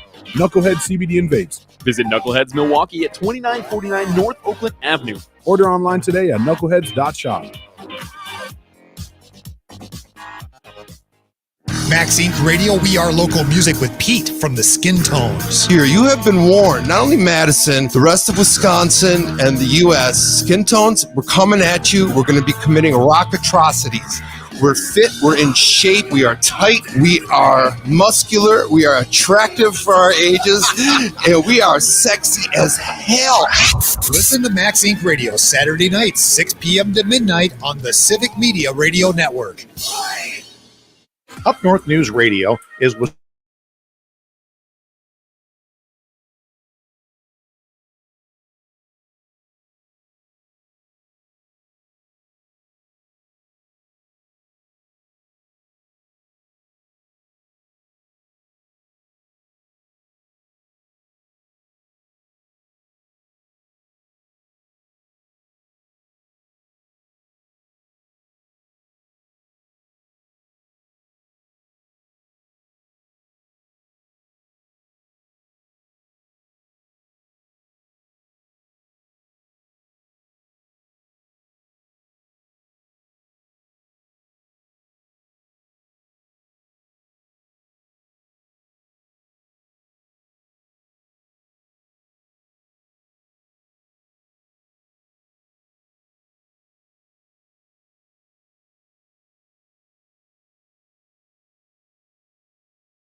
so good they'll make you scream. I'm in love with the queen of cannoli. She's got a cold jaw and a cherry. She's the girl I'm gonna marry. I'm in love with the queen of cannoli. Welcome back to As Goes Wisconsin with Kristen Bry. Greg Bach is here because it's Wednesday. Jane Metnair is on the board. And our guest for really the whole hour, because we have a lot to get into, is former U.S. Attorney Jim Santelle, also host of Morning Cannolis. You can check his show out on the Civic Media Network from 9 to 11 on Saturday mornings. Thus, the great song choice. Thank you, Jane. So before we went to break, I had said, in the ideal world, you had a great explanation of what we should be looking for in this very nonpartisan, objective position of our, not only just our Wisconsin Supreme Court justices, but there's other courts that we elect. Absolutely. And yet that is not our reality. Our reality is that for almost 2 decades, these races have become hyper partisan, with interest groups spending every year more and more money to get someone on the court who they may have to go actually litigate in front of, and then the justices do not have to recuse themselves, which is a whole other thing. But in the situation that we're in now, we have 2 left-leaning, Democratic-backed, even though there's less endorsements happening, and then we have 2 right-leaning conservative candidates. And has this happened in recent history as far as the kind of the even split in the primary? Would have to go back and do the math on that specifically. We certainly have had races in the past where we have had 3 people running, sometimes 2. We've never had a group of, for example, like 7 or 8 or even 15. Not like the governor's race in 2018. That's what I'm thinking of, right. And because a lot of that does sort of winnow and sift even before people announce, right? I think a lot of the judges look around and say, okay, who is this running? I'd like to do this, but if I'm going to split a voting block, I'm not going to do that. So for the most part, we have had a handful in the past. This, Kristen, as you just said, presents some very, I shouldn't say unique, but perhaps atypical options here. And we don't know exactly how this is going to play out, just because, as you indicated, after my highfalutin discussion about all of the aspirations for justices, we know basically who is on the left and who is on the right here. And those messages are plainly out there. The candidates themselves will not say that because, again, we engage in this, forgive me once again, fiction with a capital F, that this is not partisan and they're not bringing to this any political views, but we know how they actually, these campaigns are actually conducted. And so what we do have here is a 2-2 split. And there are an awful lot of people out there right now, me, you, all of us included, thinking about how this could play out. The other part of this, which I suspect we're going to get into as well, is the extent to which money plays a role in this. I mentioned in your first segment that most populace does not know. Maybe some differences here. Obviously, Daniel Kelly's been on the bench before. Doro plainly having presided over the Darrell Brooks trial here recently. The other 2 in Milwaukee and Madison also have some notoriety. But regrettably, once again, money is going to play such a huge role in this. We have one candidate already who's got some commercials up, people dumping millions of dollars into this race to try to convince you that all those things that I described before do attach to a particular candidate. And while you might say, well, gee, that's the way it is, and that's a good thing. On the other hand, what I would like to see, of course, would be just rapid fire debates, opportunities for candidates to get on this program, others, all of them, where we talk about judicial philosophy. Maybe not specifically in case particular circumstances, but let's talk about what you bring. What is your view about law enforcement? What is your view about employment and discrimination? What is your view about policing in America? What is your view about healthcare? Those kinds of things. In the abstract, those questions are appropriate for justices, candidates for the bench to talk about. And we should really be flooding America and the state of Wisconsin with an awful lot of information among the voting population about what makes these people tick, and not simply responding to the 30-second commercial that is going to show up, and the 60-second commercial that gives you a sense of who they are. But again, regrettably, as we have seen, also engages in the sound bites, those dog whistles that are out there. And that's when, especially when it comes to judges, that's when the system goes awry. Because it's also, it's a terrible thing. in my opinion, already that even for our elected officials, whether it's as high as U.S. senator and governors, but also our state officials, it's like, do I like this person? Right, right. And, I've always said being a politician is one of the few jobs, if one of the only jobs where what it takes to get the job is a completely different skill set than being good at the job once you have it, right? Being good at campaigning is very different than governing. Governing, absolutely. And now it feels even more, I'm sorry, but ridiculous that we're going to vote someone to have a 10-year term based on do we like this person? Right. Well, And- I mean, Go ahead, honestly, Greg. one of the things for me is I don't so much mind seeing a commercial for a judge, a candidate for a judge, if they just simply, if it was just this is so and so, they went to this school, this is what they've done, these are their achievements, basically putting a CV up on the TV. Absolutely. What I can't stand to see are these negative attack ads where they try to paint a judge as they let this person out of prison, Right. and then they went on to kill a family of goats. Right. If the advertisement for the judges could just be simply, this is who they are. Right. I'm fine with this is where they have served. These are the areas that they have practiced in, those kinds of things. And to your point, again, I will identify what I think is, I've said this on this broadcast, others of civic media here. One of the concerns, without talking about the merits of her candidacy, Jennifer Doro's publicity is premised upon, admittedly, her very high profile engagement in one case, right? And there's an awful lot of folks out there saying, well, gee, look at what she did there. She is terrific. And you know what? She may or may not have done a good job in that. But again, to your point, Greg, sampling that and even promoting that and saying, I'm the one who sentenced Darrell Brooks to a lifetime in prison. Judges do that all the time. And we should be judging them based upon a 15 or 20-year history of that. And figuring out overall, what is their approach to violent crime? What is their approach to white collar crime? And it concerns me that Wisconsin may be focusing again, not just on the commercials, as you appropriately said, but also upon the notoriety that comes from one case, a big case, admittedly, but one case. There are not a lot of those cases come along every single docket. Absolutely. All right. Well, Jim Santelle, former U.S. attorney, will be here when we come back. Stick with us. This is As Goes Wisconsin. She's got a raincoat and a cherry. She's the girl I'm going to marry. I'm in love with the queen. A progressive voice for rural Wisconsin. WAUK 540 AM. Always streaming at WAUKradio.com.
We are here with Greg Bach because it's Wednesday. Jane Madnair is on the board. And our guest this whole hour is former U.S. Attorney, morning show host on Saturdays of Morning Cannolis, Jim Santelle. And we are talking about the Wisconsin Supreme Court, but also kind of differently than maybe other people are talking about it as far as the drama and maybe some of the infighting that's happening on the right side and all of this stuff.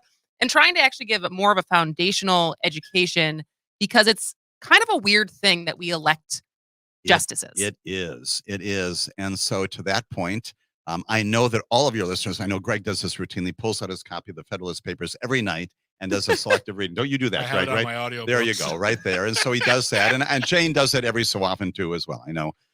So this issue about elected versus appointed judges, it's huge, right? And you think, okay, which one of those should we choose? Mm-hmm. And in the federal system, as you know, those folks like John Jay and Alexander Hamilton and others decided to go with appointed judges. And we've got this process where the president, basically the senators, but nominates somebody. The Senate then confirms them. And then, because the Constitution talks about staying in those offices during periods of good behavior, that's interpreted to be life. And so we've got appointed judges at the federal district court level, the trial court level, at the appellate court level, and at the Supreme Court level as well. In Wisconsin, of course, and many other states, we've got elected judges. Now, there's a little wrinkle in that. If there's a vacancy, of course, as we've seen recently, the governor can appoint a judge to serve in that vacant position until there is an election. But we've got elected judges. The two, there are ups and downs to both of them. The notion of appointed judges, what is it? You're not subject to the editorial page, if you will. You're not, if you make a decision and the community decides that, gee, that's not a good decision, you're not swayed by public opinion. You're not swayed by the latest whims, if you will, of the community that may or may not be the premised upon justice. In the elective side of things, yes, you're responsible to the community, but that's also a concern, right? If indeed you're up for election every 6 years, every 10 years, Kristen, as you said, for the Supreme Court, are you in some way always thinking about the next election when you are writing your decisions about what justice should be? That too is a problem. And so there's no good answer to this. We've got this split system. Right now in the state of Wisconsin, it's the people who decide who's going to serve on the circuit court, the appellate court, and yes, the Supreme Court. And it underscores the importance of what you're doing, you and Greg and Jane are doing today, which is, okay, that's our system. Mm-hmm. Let's inform people. Let's be informed. And so that we can make a wise decision among these four coming up in just a few weeks, among two coming up in April. And so that whoever wins in the end is not simply the product of lots of money and lots of commercials and just the public whim, but is instead at least somewhat the product of an informed populace that has taken the time to listen to this show, listen to other times of information, gone to those debates which should be happening around the state, and made some decisions based upon their in-depth understanding of who these judges are, to the point that Greg just made, who these people are, where they come from, what their experience has been, what your basic approach is on, and they do differ. Things like interpreting the Constitution. There's a difference, as we know well, about theories that. Are you a strict constructionist who says, I'm going to look at the language? Or are you someone who says, you know what? A constitution, laws have got to be understood in the context of the world in which we live today. I think I suspect you and maybe most of your listeners subscribe to the second of those. That's a good question to ask a justice or a judge. How do you interpret the law? What is your approach? Is it 2023 or is it 1793 that you look to in deciding how you interpret the law? Or what was it with and granted this is not, but did what's his face reference in his, was like 1492? Absolutely. We're going back, right? We've going back to fifth century views about life and death and birth and pregnancy. And frankly, to go off on that for just a moment or so, one of the concerns about this present United States Supreme Court is this focus on history, which is looking back. It's not just privacy rights, it's guns as well, right? It's all these things. It's healthcare, it's education. Looking back and saying, well, where did we come from? That's helpful as a starting point. But gosh, look around us in 2023. Medicine today is hugely different than it was even back in 1973 when Roe versus Wade was decided, right? We know that we can keep keep fetuses viable outside the womb much more quickly than we could before. All those things have changed wildly. They've changed since, I would offer, 5-10 years ago. And so this notion of a living law and the judges bring to that this critical analysis, that's what I would look for. And that's what I would pierce when I try to ask these judges questions. And so the two big things before we have to let you go, because this is already going by so quickly, is I think on the one side is with the idealist criteria we put out, how do you break down the candidates that we are in front of us? Sure. And so my own view is, if you look at now former Justice Kelly, less of an appellate record, obviously, for Judge Doro. You've got a view that I think is, again, we hate these labels because, again, it's not applied routinely, but it's a whole lot more if you go back to notions of strict construction and even history we're talking about. I think they would ally themselves a whole lot more with that side of the political aisle, if you will. My sense is that Judge Mitchell, Judge Protasevich, are a whole lot more focused on today and the things that need to be decided in a contemporary world. And so I've just given up my views about encouraging people to, as they analyze these judges, looking at their backgrounds in that setting. There's certainly the things that they say about, again, healthcare and education, the role of school boards, so a huge issue these days that could, in fact, come to a Supreme Court, an appellate court at some point. How do you view healthcare? Should the law be interpreted in a way that is broad enough to assume that everyone should have healthcare, or do you narrowly circumscribe that based upon an old law that may have been written, 15, 20 years ago? All those kinds of things. Commerce, business issues, all of those things should be asked of them.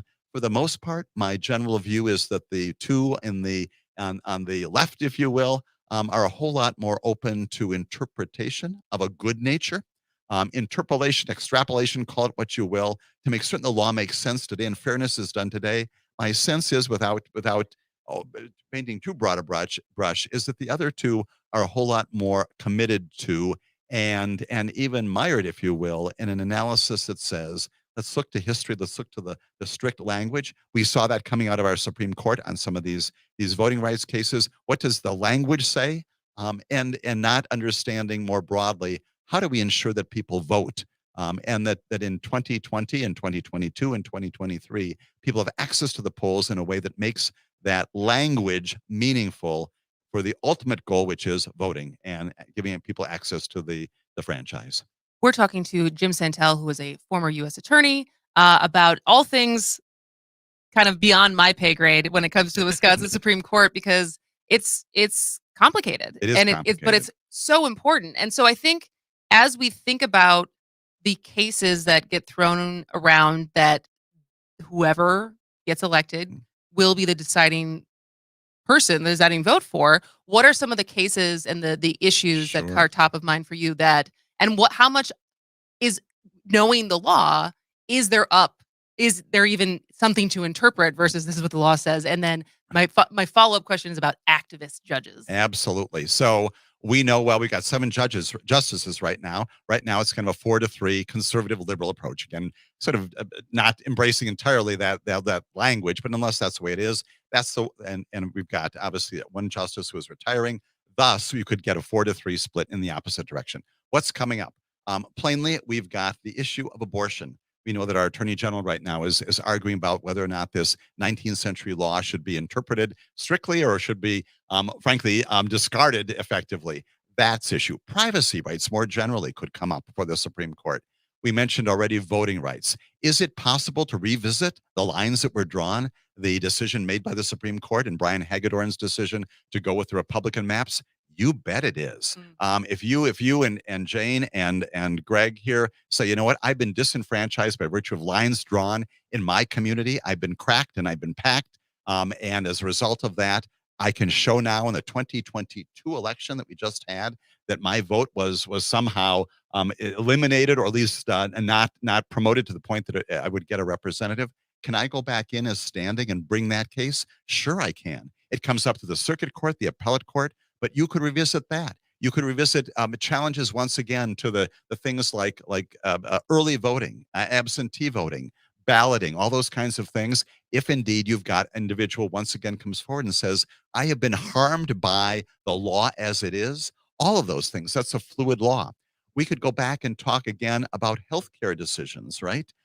If once again you've got individuals who say, under the present circumstances of Wisconsin state law, I am not getting access to the healthcare today in 2023, percolating up through the courts, once again getting to the Wisconsin Supreme Court. Frankly, I hesitate to say the sky is the limit, but the importance of this, again, as you indicated, Kristen, a 10-year term for this justice, this person, whoever they will be, will have a huge impact upon virtually everything. With other thing I don't want to minimize is just basic business. The reason why we have courts in many ways is to attract business and commerce, right? So that if there are contracts that need to be enforced, companies coming to Wisconsin can say, you know what? I know that there's a court that will take my case on seriously, and I will get a good result for commercial purposes, for business reasons, employment issues, all those kinds of things. They do a huge amount of tax law, real estate issues across the board, kind of the gritty stuff. All of those things are on the docket, if you will.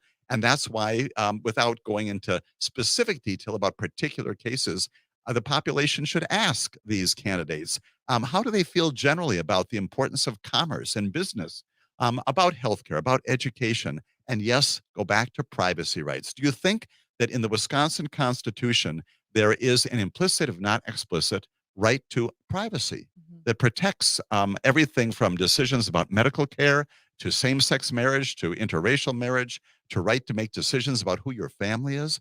What do you think about that, judge or justice? What do you think about all of those kinds of issues? And what do you view about the extent to which voting should be something that judges resolve and decide based upon an inclination toward letting people vote and not putting up hurdles? Those are broad questions that judges and candidates of these four should be asked and answered.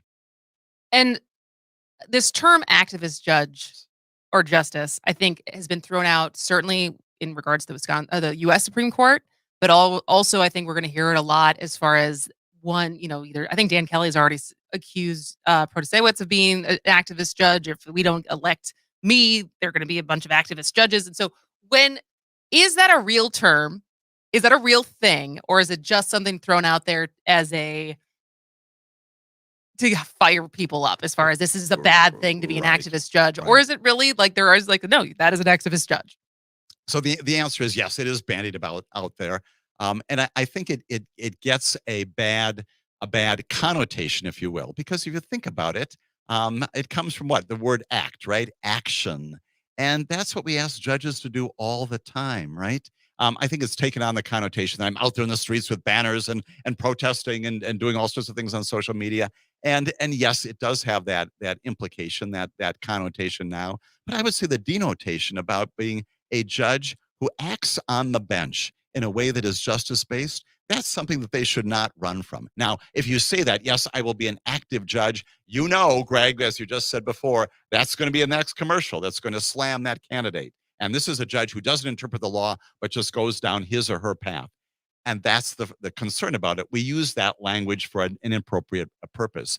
I look to judges, whether it's in the circuit court when I appear before them, the appellate court, who take action on the merits of cases and who are willing to interpret things in a way that makes sense under the basic rule of law principles. All right. Well, we still got one more segment with Mr. Jim Santelle when we come back. You, a former U.S. attorney. And if you have questions, this is your time. Text him in, call him in, 844-967-2789. We have one more segment to talk about all things legalese with the legal eagle, Jim Santelle. This is As Goes Wisconsin.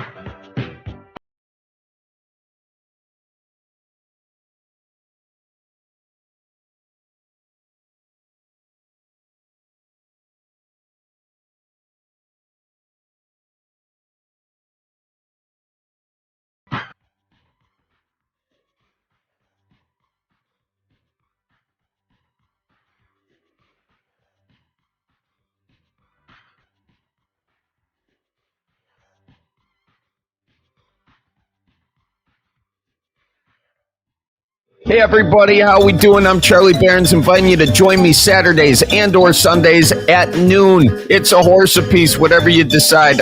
We're doing the Cripes Cast, where we talk to people for and/or from the Midwest, and it's more fun than a six-pack of Jolly Good.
Welcome back to As Goes Wisconsin. I am Kristen Bry. We got Jay Matt Nair on the board, picking great music as always. And our guest this whole hour has been Mr. Jim Santelle, former U.S. attorney. And Greg Bach is here because it's Wednesdays. And Greg has, I've hogged a lot of the questions, so I'm going to let Greg ask a question. So going back to what we were talking about a couple of segments ago, as far as, you discussing the way of interpreting your candidates for judges is very important. We saw with former Justice Kelly being appointed, not only during the Walker administration being appointed, but being appointed with very, very little experience. There was I remember reading this in the papers. There was a lot of kerfuffle about the fact that he was someone with really no chops, and all of a sudden he's just being foisted into this huge point of power. And now we're seeing him coming back, and with it almost seems like a vengeance on the campaigning side. Right. And when he does now have, by virtue of being on the court previously, he is different from the other four, Greg, just because, as you're indicating, he does have a bit of a judicial record right now. So to the extent that your listeners are thinking, well, gee, Jim, how do I find out about who these judges are? Kind of tough to do it with the other three, because a lot of their decisions are oral, and they've written some things, but not a lot published out there. You can find it. But as to Kelly, you can go back and look at his Supreme Court tenure. It's not extensive, and try to figure out what makes him tick? Mm-hmm. What kinds of things has he decided? And did that lack of experience show itself in his previous performance on the Supreme Court? That's a good question also to ask him about. What is it? I think it's a great question to ask all of them, including him. Why is it you want to be a Supreme Court justice? What is it really that does animate you in your brain? Is this, as you just indicated, just a time to, you don't call it payback necessarily, but I just want to get my old job back? Yeah. That's not a legitimate reason for doing it, right? Is there something more elevated than that that prompts him to say, I have got not an agenda, but I truly want to serve? And yes, people probably will say that, as will the others. But that's the kind of thing, once again, you can test. Hear what they say when you ask, why do you want to have this job that requires all this work? All this attention, where you're going to get skewered in the media and one side or another. where you do have to run again, admittedly, in 10 years. Why do you want to go through this campaign to get this job? Why is that so? Is it about you? Is it about your notoriety? Or is it about something about serving the people of the state of Wisconsin? And they will all say that, but the way in which they say it and the way in which they grab onto fundamental notions about the rule of law and the importance of the experience that they have. 3 of them have it, having been on the bench, having sentenced people to prison, having resolved cases of horrific disputes between people of commercial and contract nature, deciding all these tough things. That is the kind of thing that, again, they may well say, by virtue of that, I want now to be someone who can correct a lower court. I can articulate principles that I would have benefited from at the lower court level. That's a reason for doing it. But first and foremost, it's got to be about service to the people of the state of Wisconsin and bringing to that some, again, getting back to our very first conversation, that rule of law notion, that I will not be animated by partisan politics. I will not be taking the calls from the Democrats or the Republicans. I'm not going to get a notebook from them. I'm not going to follow that. I'm going to do what, again, my view is what the law should dictate based upon who we are and what we do in 2023 in this early part of the 21st century. That's a great answer. That's a great answer. And I feel like Kelly is showing his hand right now and appealing to the sense of politics more than experience and knowledge. Right. Well, he did say, as I was looking up, all right, what's the latest headlines? As of this morning, he said, taking a page out of Trump's book. Dan Kelly says he was burned by Justice Hagedorn, won't endorse Jennifer Doro if she wins the primary. And so it kind of goes into, this is more like politics that we're used to seeing. Do they make robes for small babies? Because that's how he's acting, like a small baby. He's got a little baby cape. Right. Little baby cape. Have you heard this rumor that he wears a cape? I have heard that. Who knows what the truth is? What? But right to the larger point is, even that, we haven't talked about the word temperament, right? Attitude, temperament. Yeah. If you're yelling and screaming, if your language, if your verbs by their very nature are verbs of violence and anger and retribution, I want a judge who will take the criticism, who will be told from time to time that he or she is wrong, and will say, you know what, I agree with you or I disagree with you. Some humility, right? Won't get violent in the court. Exactly. Won't get violent in the court, whether that's physical or oral violence, those kinds of things. We want this to be a rule of law application consistently that's premised upon respect, even for those people whose views we completely disagree with. That's what America about. I often say, we said this last time I was on your show, Kristen, reasonable people can disagree about many, many things. I'd offer there are some categories of things about which reasonable people should not be disagreeing about, having to do with race and fundamental human rights. Those kinds of things are not debatable. We can agree to disagree on those. Right. Hope not, right? But there are some things that reasonable people can disagree on. And that's why there's deliberative process that's in the judiciary, that's in our legislature as well, it's in campaigns as well. That's all important. That is in the Federalist paper that Greg reads every night. That notion of deliberating, right, and being thoughtful when it comes to telling other people, I disagree with you, and let me explain to you why it is that I disagree with you, and then you tell me why you think I'm wrong. And in that debate that really should be had in a public domain on substance and not just on glib little throwaway lines, that's where you get to see how people really are. Well, and I was not living here at the time, but it's still just shocking to me that Michael Gableman and the temperament we've now seen him to have. Right. And there are people who love that. But you got someone like Brett Kavanaugh too, who during his confirmation hearings, also needed a baby robe. Oh my God, needed a baby robe and a baby beer. Oh my God. Temperament is an important thing and a good thing to be asked about. Yes. I know that this is Kristen. You also only have a minute, so. I was going to say this. Watch The West Wing, season 5, episode 17, The Supremes. It's a beautiful episode about the Supreme Court confirmation process, and it's watching two people who fundamentally disagree with each other, disagree without being disagreeable. Love it. There you go. All right. There you go. Jim Santelle, thank you so much for spending an Always hour with a pleasure us. to be with the three of you. This was very educational. I can't wait to share it with people who can't listen during the day, because I think this is an important thing for people to consider as they go into the primary and then again in the general. And vote. And right? vote. All right. Well, we're going to take a break for the top of the hour news. Follow Jim Santelle. Listen to his show, Morning Cannolis, 9 to 11 on Saturdays on Civic Media. This is As Goes Wisconsin. Lawyers, guns, and money.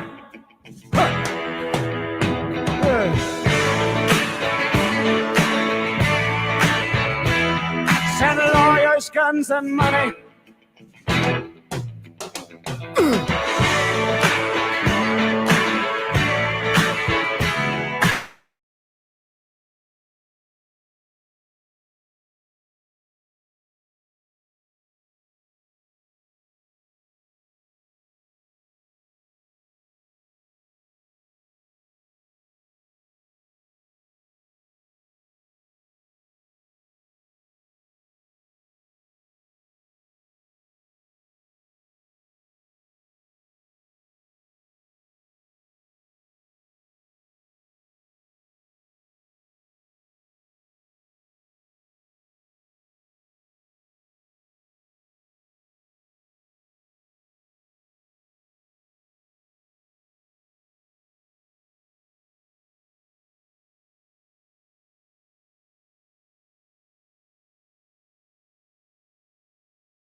On mute.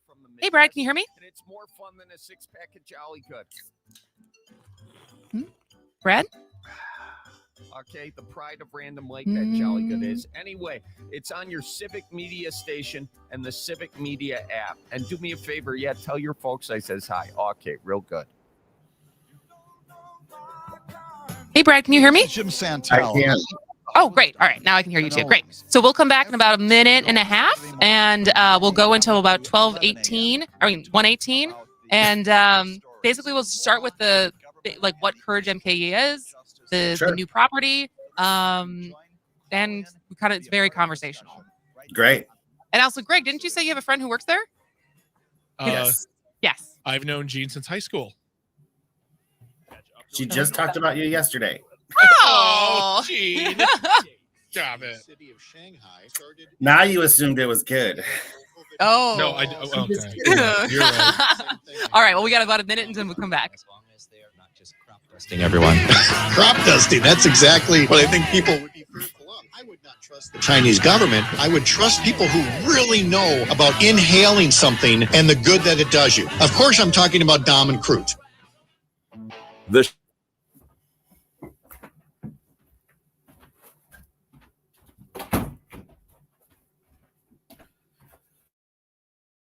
As Goes Wisconsin with Kristen Bry is an independent product and has a joint sales agreement with Civic Media. Enjoy.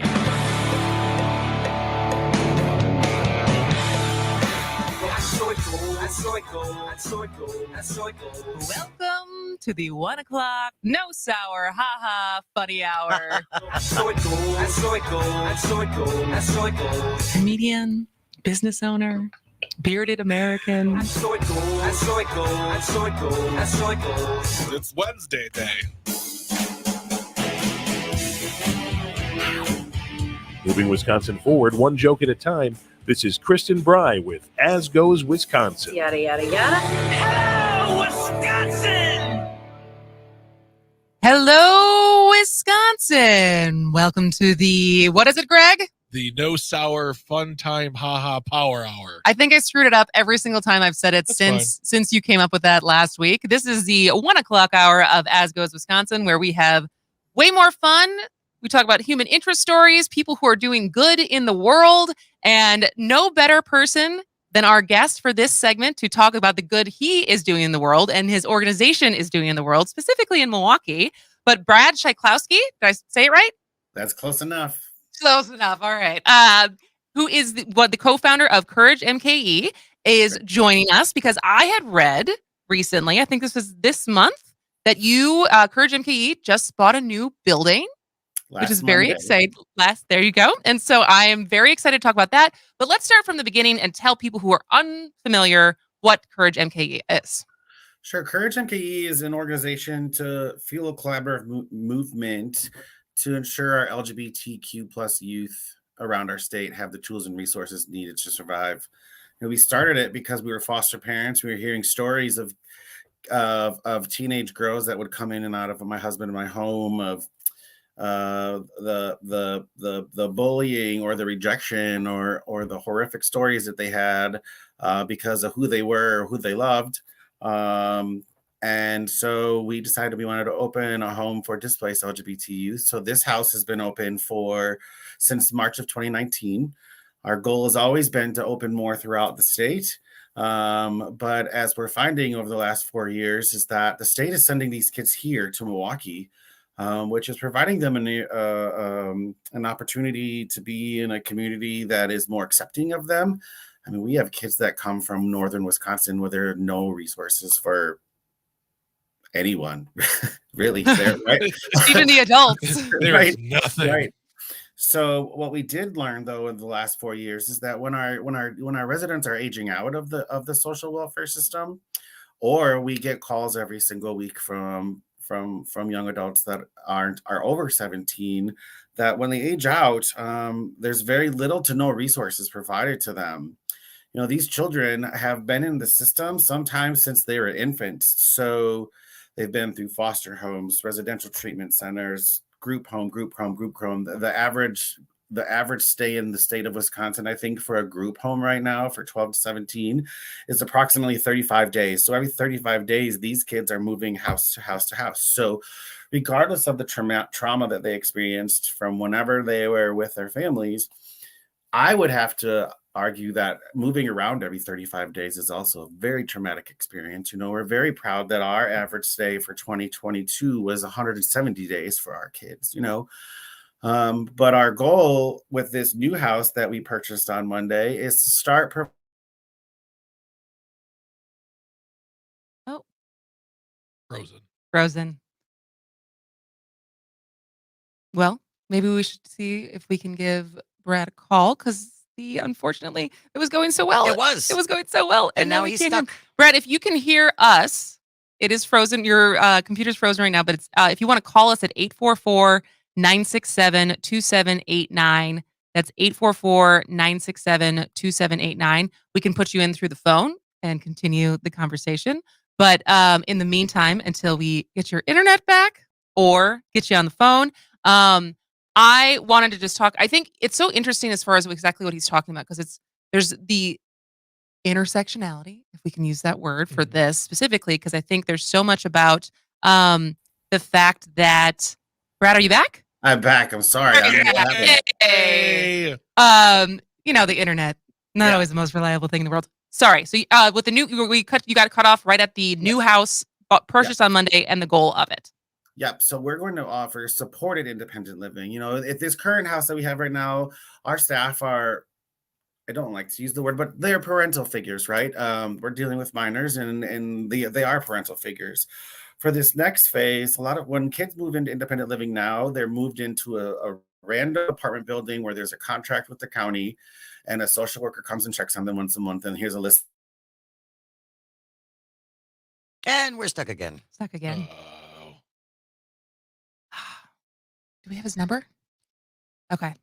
Brad, we're going to ask you to call. If we'll probably just have him come back. If we can't get him during this segment, we'll have him come back for the next segment because I think this is super interesting. Absolutely. And super important to continue talking about what they're doing. But I also, it goes back to the conversation we had with Natalie Eilbert on the couple conversations that we've had as far as in Wisconsin, minors can't advocate for themselves in medical situations where they need their parents. Yes. But it's also the fact that when we also talk about only a couple weeks ago when we were talking with Sarah Harrison about certainly what's happening in the Waukesha school district, but also in other school districts of these like mandatory outing of young kids. And the problem being the fact that not all kids are necessarily in the situation where their parents are going to be supportive. And so, Brad, we got you back.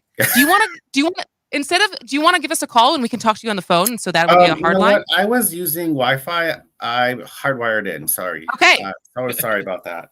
No, that's fine. And we're going to keep you through the break because this is so interesting and I don't want to make sure we cut it short. Yeah. And so, we were talking about the fact. No. Stop being so Midwestern. The fact that the difference with the new house is supported adult living. Yes, independent living. So our staff, we'll have a staff member there 24/7, but they're there to be a safety net, right? So I don't know about you, but I moved out of my parents' house when I was 18 and I was back by the time I was 19, right? Thought I was ready, not so much. I think I did that at 34 too. So we want to give these kids the opportunity, right? It'll be like a dorm-like setting if you can imagine it. Every bedroom will have its own lock. They'll have their own key for that. They'll have a key to a pantry in the kitchen to store their own food. And there will be a lot of things separate. But the lower level is all common space, library, or, quiet area, TV area, computer area, or whatever.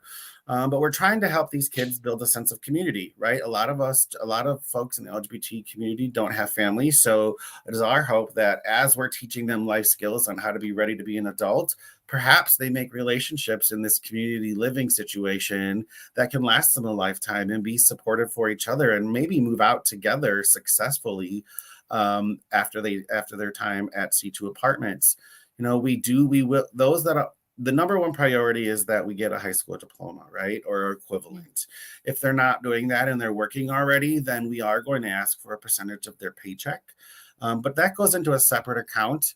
And they'll monitor that with their case manager every other week, because what we'll do is we'll save that money for when they're ready to move out. They'll have a nest egg for a security deposit, a first month's rent, and then they don't have to worry about that, right? Yeah. When we talk about the system being broken, we can keep saying those words, but until we take action, like you having me on this show, or all of our 8,005 whatever followers and supporters for the Courage family, we are a community funded organization. Folks are taking action by trusting us to do the work. And when we say we have to change the system, this is the opportunities that we have to give these kids that didn't have the opportunities that many of us had growing up. Well, and it's so many things as far as there's so many, even when you have available parents, like planning financially, that's something that we don't teach in school. And so there's so many like life skills that even of parents who are involved and sometimes can't even teach you. And so that exactly what you just said is like, we take money so that they are set up for later is so simple and yet so overlooked. Right. Right. I mean, I have 5 of my own children and I don't even necessarily do all that. You heard it here first, folks. Brad is a terrible father. Canceled. Brad, can you share some of the other skills? I just don't think people appreciate what these kids are lacking and missing out on, again, when they're moving every 30 days or, and they're like, why aren't they ready to go be adults when they get out of the foster care They're 18. system? Yeah, absolutely. Well, there's so many things. One of them is so simple as just creating memories, right? Happy memories. So many of these kids that are going through the system, there are not a lot of fond memories, right? Being a child of the system. I mean, I've taken 15, 16, 17-year-old kids to the zoo for the first time in their life, right? But we're teaching them to make our beds, what it means to do chores, right? We pay the kids here to just like you and I would pay our kids to do chores. The kids can earn money here to do chores. And it's sometimes they're just hanging out while we cook, and sometimes they're cooking, but either way they're learning. They're learning that you have to do your laundry every other couple of days. They're learning that you have to take a shower every single day, or I'll even take 3 times a week at this point some days. But it's just those life skills that we're taught growing up from our parents, that when you're a product of the system and are just being moved around so often, you're not always taught those things.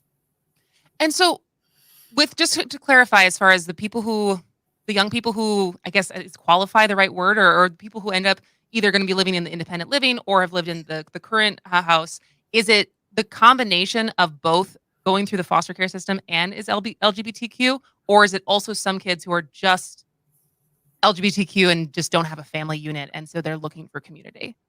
So for the house that's 18 to 24, they don't have to be aging out of the social welfare system. Okay. They can already be homeless or in a situation where they need housing. But both houses, that's our only requirement, is that they fall under the LGBTQ umbrella some way, shape, or form, even if they're questioning their identity or their gender. It's just to give them a safe space to explore it and live themselves authentically, because we believe that in order to heal themselves, they have to be themselves, right? There's so much trauma and therapy to go through. And if we're having this block of sexual identity or orientation being what's hindering us from chipping away at that trauma, then we're never going to be successful. Absolutely. Well, we're going to keep you through the break, like I said. And so Brad Schlaikowski is the co-founder of CourageMKE. And when we come back, we're going to continue the conversation as all the good things that they're doing. And also, I think, just interested in how I think what you're doing is such a solution for some of the other problems that we're seeing with our youth in Wisconsin. And so I'm excited to dive into that a little bit deeper. Stick around. This is As Goes Wisconsin.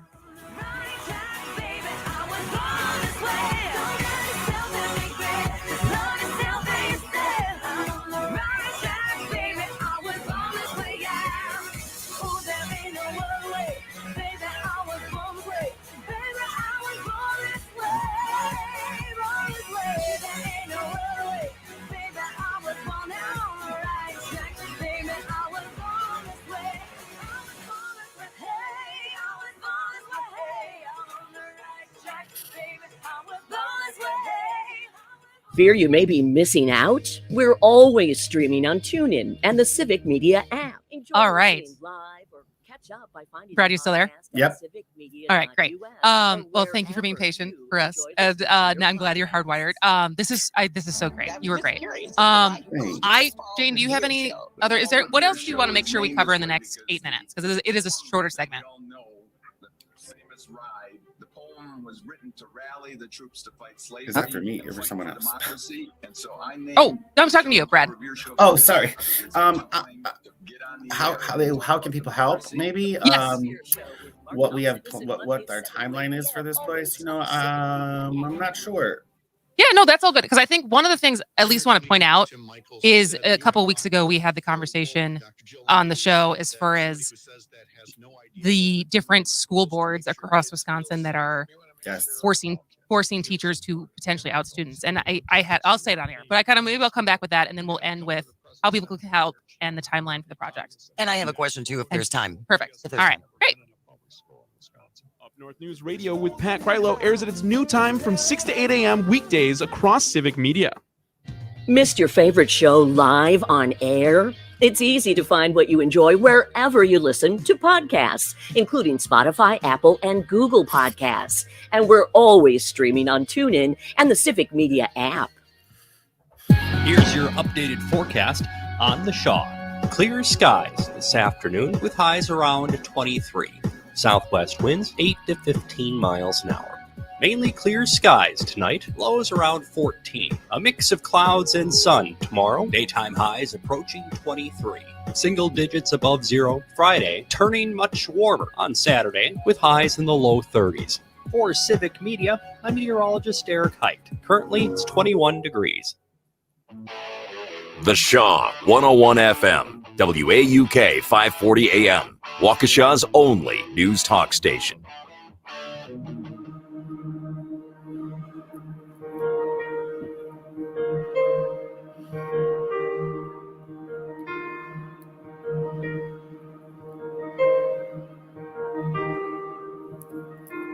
Even inside these rainbow walls.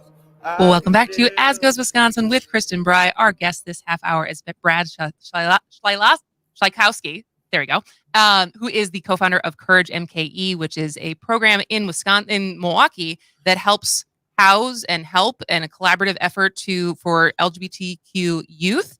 And one of the, I think, relevant, and probably you have way more firsthand experience with this, is recently across Wisconsin, different school districts are passing or at least proposing rules at different schools where teachers would be forced to out their students if they were to want that want to be referred to as different pronouns, or be questioning what their identity is and being forced, the teachers having to tell the parents. And I had a conversation with my husband, who is a very supportive, lovely human, who his initial reaction, he's like, well, why wouldn't I want to know that? I would want to help them. I was like, yeah, because not everyone's like you, Mike. And the situation being where that's problematic is parents who do not have a good reaction, and it is not a safe space for kids to necessarily come out to their parents. And I would imagine that is something you see the after effects of a lot of those kids who can't necessarily go home. Absolutely. I'll tell you that I grew up in a pretty supportive family, right? However, I didn't come out until I was 32 after I'd been married with children, right? So if a teacher outing a child, there's supposed to be like 4 main groups you're supposed to be able to trust as a child, right? A teacher, a doctor, your parent, or an authoritative figure like a police officer, right? Mm-hmm. Mm-hmm. If I can't go to one of those people and feel safe, what do I have? Who do I have left? And they just took a whole bunch of those away for these children. I read with those rules that they have to have parental consent, right, to use a different name other than they were born. Well, then if a child's name is Christine, I better not hear a teacher say Chris. If a child's name is Tom Jr., I better not hear them say TJ, without a written letter from the parent saying that, yes, you can call my child that. Right. And because I don't think it's going to happen, because it is always that catch-22, not only with LGBT rights, with women's rights, with racial injustices and everything. Right. If it doesn't serve them, it's everything is fine. But we deal with that all the time. I deal with that with our kids here right now that we have at our group home that come from other places, establishments, group homes, wherever, or even school where the adult figures are misgendering them on purpose. Adults being mean to adults is one thing, but adults being mean to children, that's barbaric. That there's no other word for that than barbaric. I can't imagine being a 43-year-old man going after a 15-year-old kid thinking that I won. What a coward. What cow? Absolutely. I don't even know what else to say. And Brad, I think it's important too. I don't think people recognize when kids are rejected by their own family that there can be violence involved with this rejection. Severe violence. There's when that trauma comes out in whatever way, whatever triggers that moment for that child, you don't know if a plates are going to get thrown, you don't know if a desk is going to get flipped, and it's not because that child is a bad child. It's just because that child has this rage of emotion going through them that because their innocence was taken away so soon, right? And they were never taught how to process that. And I'm also saying, Brad, that their families can be violent towards them. Oh, if they come out violent or just completely, you're out on the front porch. You can't live here anymore. And we've seen that as well.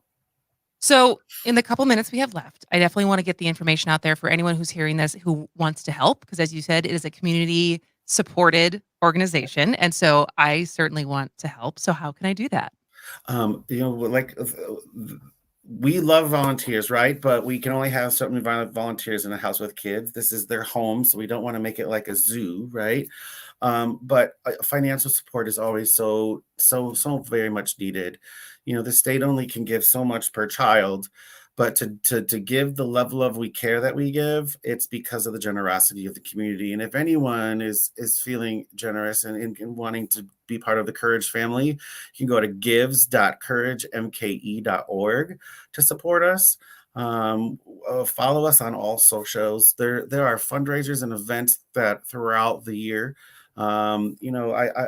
Our gala is in November. It's my favorite day of the year over our birthday, just because our whole Courage family comes together in one space and we celebrate the success that we're doing.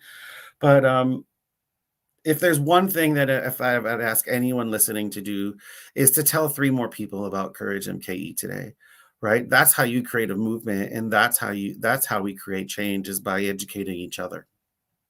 Absolutely. And we'll certainly tag you in everything when we post this interview later today, because I think even knowing that the resource is available and knowing if a young person comes in your life and you don't know how you can help them, but as far as being able to access resources that I'm sure are available, or at least information that is available through Courage, just how important and how much of a difference that can make, because sometimes you just don't even know where to turn or where to go. Right. The answer is always, a lot of times the answer can be answered with a hug, right? And whether that's connecting someone with a resource or literally giving them a hug, sometimes that's all we need to get through a day. Absolutely. All right. Well, Brad Schlaikowski, thank you so much for spending time with us today. It's such a great organization. You're doing so much good work. We need more people like you and your husband, who you also co-founded this with. I can't wait to share everything and learn more and see what events are coming up. And maybe we'll even make it to the gala in November. Oh, that would be love lovely. a reason. I love a reason to dress up. I was gonna go, but then I found out tickets were sold out immediately, and I was like, oh. Sorry. We'll have to go to the early bird list. All right, Brad, thank you so much for spending time with us today. Thank you very much. Thank all 3 of you. Have a great day. You too. as well. Bye-bye. All right, when we come back, a conversation about body neutrality. What is that even? We'll find out. That sounds like Tucker Carlson. This is Zasco's, Wisconsin.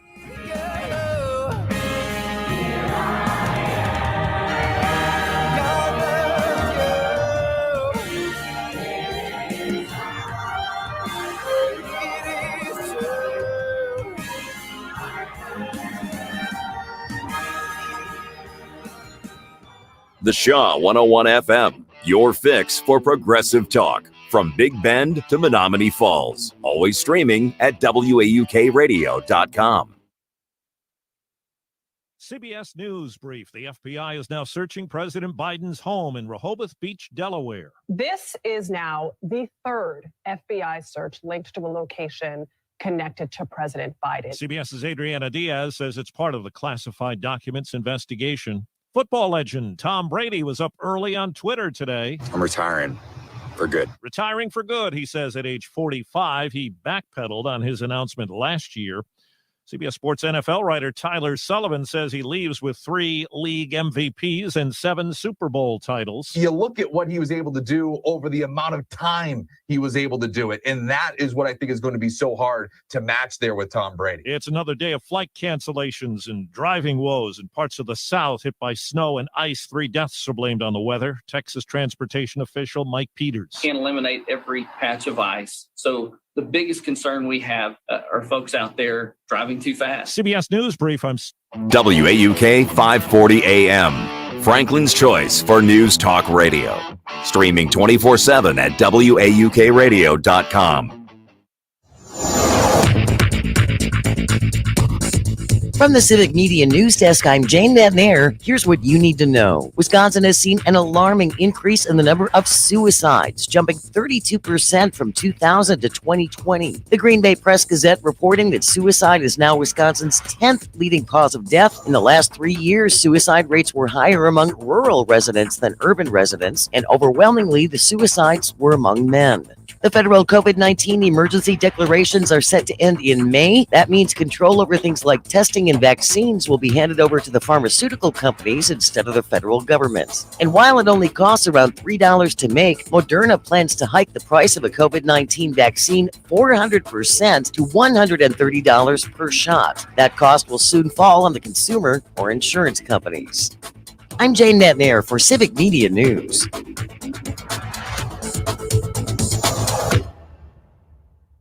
Hey everybody, how we doing? I'm Charlie Barons, inviting you to join me Saturdays and or Sundays at noon. It's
Welcome back to As Goes Wisconsin. I am Kristen Bride. Mr. Greg Bach is on the drums, apparently.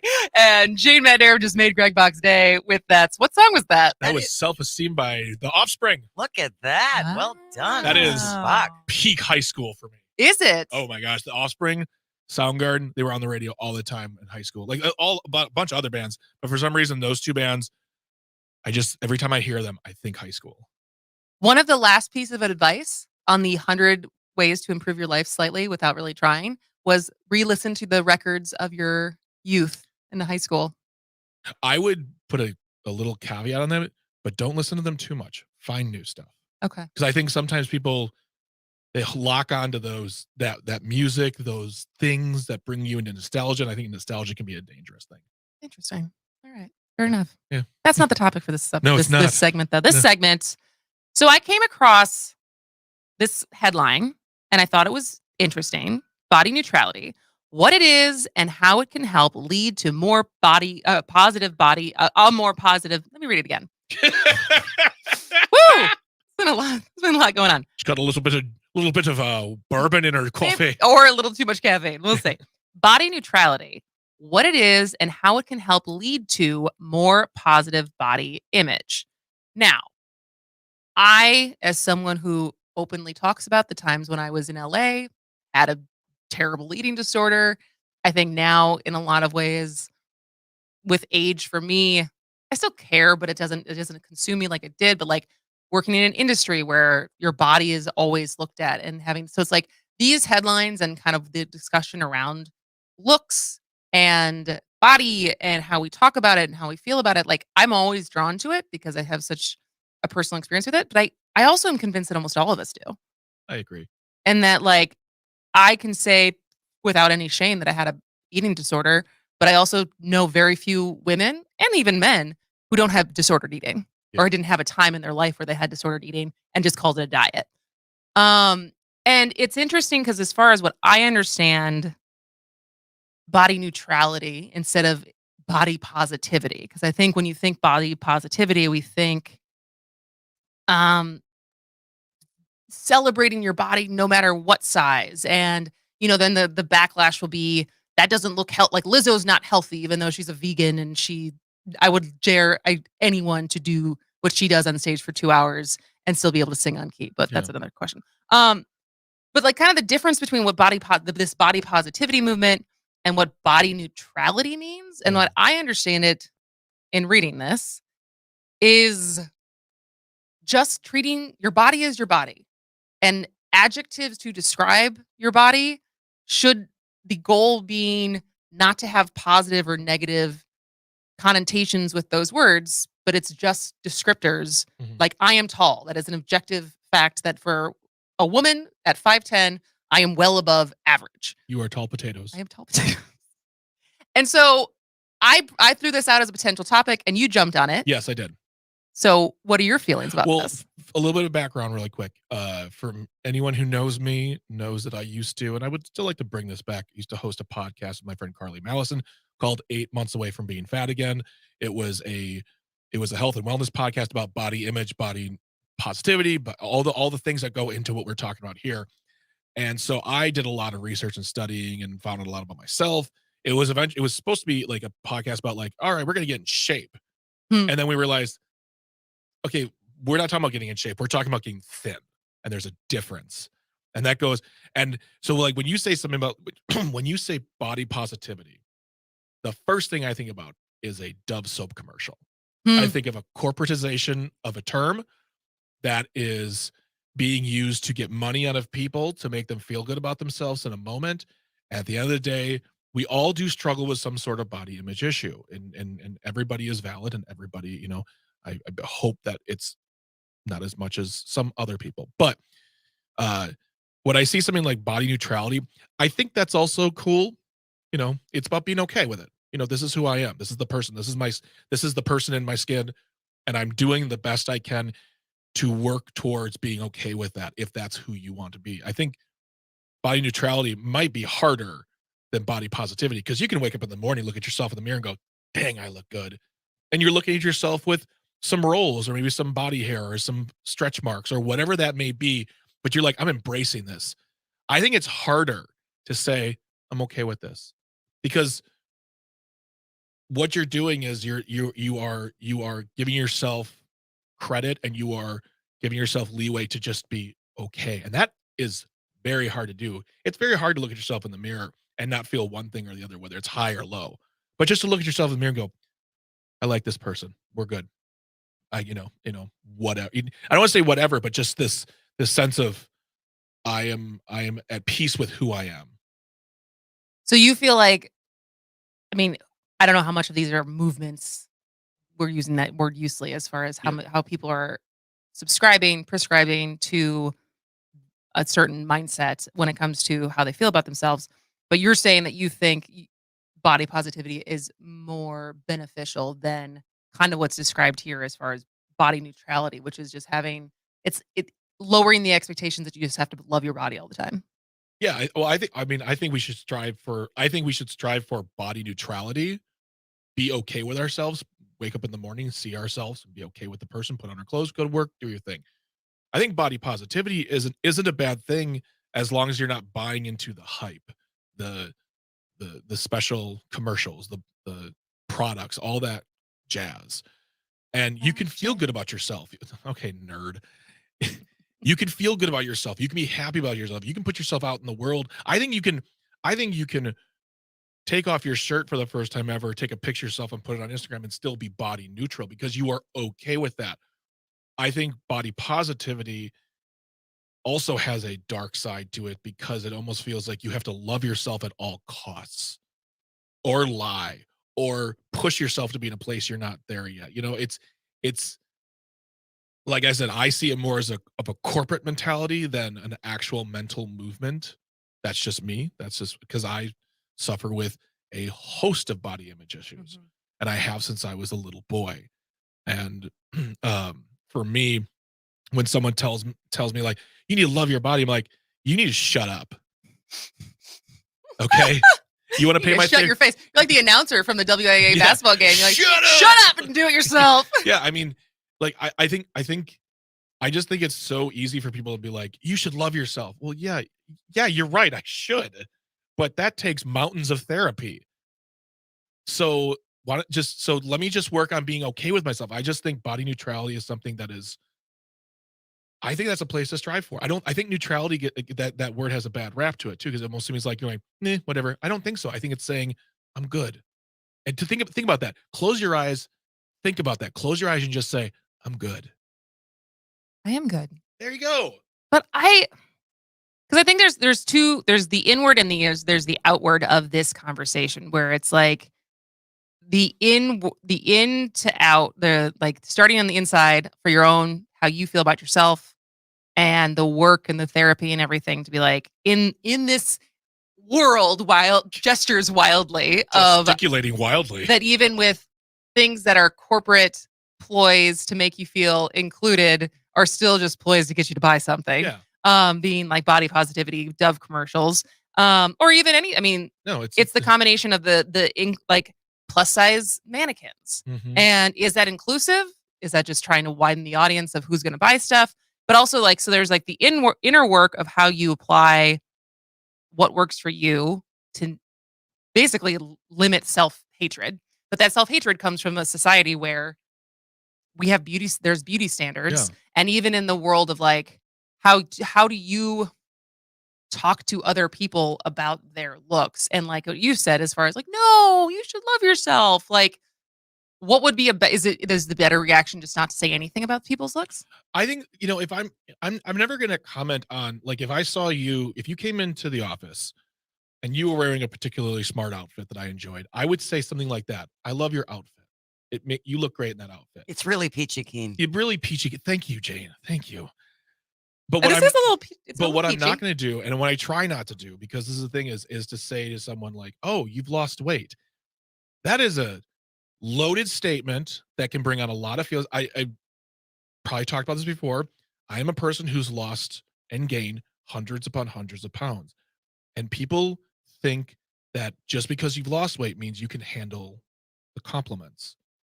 And that brings on it can bring on a lot of issues. It can bring on a lot of negative thoughts. It can bring on a lot of problems. I think when we're talking about people, like, I think it's best to go even deeper and be like, and this speaks to our ability to speak to our friends and to really have a connection. Be like, Kristen, I think you're amazing. I think you're an amazing person. I love you. I love what you think. I love the way you act in society. Like, you can compliment people, but go deeper and make them feel good about who they are as a person, not what they look like. Mm-hmm. But that's not who we are as a society. I mean, someone look at you and be like, you could model, but you've seen what models who look like you look like, and you know how you can and can't. Just like with plus size models, people are like, oh, we have plus size models. Yeah, because they're perfectly of that size. They fit all the criteria. I don't. So when I see plus size models, I'm like, oh, cool. There's another group of people I don't belong to. What is the size of plus size model men? Mostly we're like stocky, taller than me, actually. Like plus size, usually they're like between like 6'2" and 6'5". And just big, broad. Like I know I'm a big guy, but even compared to some of these guys, I'm not big. But also the other thing too is, what do you look like with little clothing on you? Are you a smooth-bodied person? Do you have scars on your body? Do you have body hair? Like the whole thing that gets all taken into account. So, and it's also, but I think I was trying to think of this as what I said. Almost every woman I know has some sort of disordered eating or something on their body that they hate. And it's not always just weight, right? It's like short arms, short legs, a flat butt. Yeah. And there's like, it's all these little tiny things that we decide to nitpick on that is, and I think that's the thing. It's like, can it only ever come back to doing the internal work of being okay with it? Because society is just not going to change. Like we just live in a consumerist capitalist society where sex sells and looks sell, and study all of the social science points to, if you're pretty, tall, thin, like you are more successful, people treat you differently. Like, so whether we call it body positivity, whether we call it body neutrality, is the only way forward is like, well, you got to do the work if you're not going to hate yourself. I agree. Yes, you have to do the work, and you can't even rely on your friends. Not saying your friends aren't good people. I'm saying you cannot be good with yourself. You cannot feel good about yourself until you truly feel good about yourself. You can't let the other people make you feel good about you, because if you don't, then that's you're building a structure on a very bad platform, and you will feel good, but then when you go home at night and you're alone, you will start thinking about all those things. And men think about that stuff too, not as much as women. I understand that, but I think about men, certainly what you were just speaking in for your personal experience, but I also think about it like how we treat short men. Yes, and how quickly we are. Oh, the short man complex. The dad bod complex too. Dad bod complex and stuff. And it's not as pervasive, but I think, there's a reason where, is it the chicken and the egg as far as like the short man complex, where it's like, it's kind of true to a certain extent with some shorter guys, but is it true because jerks like us keep saying that it's true? Well, it's like, you're just a little guy. It's because because of the language you use, because for so long the standard was a guy needs to be tall, dark, and handsome. Still is. I know plenty of women who will not date guys who are shorter than them. Yeah. So I don't think it's up to us as a society to tell shorter men, like, what's up, short king? If I was shorter, I'd be like, don't ever call me that. Yeah. That's you lowball, low hand insulting me for something I have no control over. You're not praising me. You're using a momentary popular term to address me. And at the end of the day, I still face certain criticism, still scrutinies. Same thing with the dad bod thing. I could go on hours about dad bods. I think it's one of the, I hate that term, because when we think of dad bod, we think of Jason Momoa not working out for 2 months. We're like, oh, he's got a dad bod. No, he doesn't. He has a DC built body that he hasn't worked out for a couple months, and oh my God, you can't. He has his water ass. retention. Let's be serious. Yeah, all right. So. Well, when we come back, this show flew by. When we come back, what's going on at the Laughing Tap? We're going to talk about it. Stick around as that goes with Wisconsin.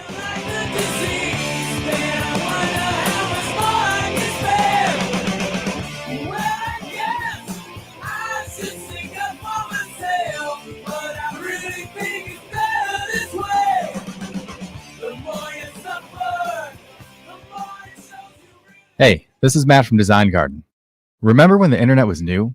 Back then, you had to leave your house to start a business. Companies used to pay programmers bags of cash to get online. Now, small businesses can get online with a Facebook business page, or Squarespace, or Google My Business, or WordPress. But which tools should you use? Can you afford to go down the wrong path? Design Garden uses modern tools to build your website the right way. Find us online at design.garden. Again, that's design.garden. Do you love getting rewards when you shop? Then shop Knucklehead CBD and vapes with the Knuckleheads Club. Every $10 spent gets you closer to 25% off. No matter what you buy, make sure you buy Knuckleheads. Stop in Saturday and Sunday and get 15% off Wellness and Wellness Plus, including Delta 8, THCP, CBD, and more, while getting points towards your next purchase. Visit Knuckleheads Milwaukee at 2949 North Oakland Avenue or online at knuckleheads.shop. Knuckleheads CBD and vapes, your one-stop smoke shop. You are listening to your local Civic Media radio station on air. Thank you. Did you know we are always streaming on TuneIn and the Civic Media app too? And if you miss a show or game, find it wherever you get your podcasts or on our website, civicmedia.us. I asked what kind of family she wanted. She said, a family like yours. Learn more about adopting a teen at adoptuskids.org. You can't imagine the reward. Brought to you by the U.S. Department of Health and Human Services, Adopt U.S. Kids, and the Ad Council. Here's your updated forecast on the Shaw. 23 this afternoon, under sunny skies, southwest winds 8 to 15 miles an hour. Lows dip down to about 14 tonight, mainly clear skies. Daytime highs approaching 23. Tomorrow, a mix of clouds and sun. Mainly sunny skies and calm. Friday, with daytime highs approaching 6 above. 33 Saturday. For Civic Media, I'm meteorologist Eric Height. Currently, it's 21 degrees.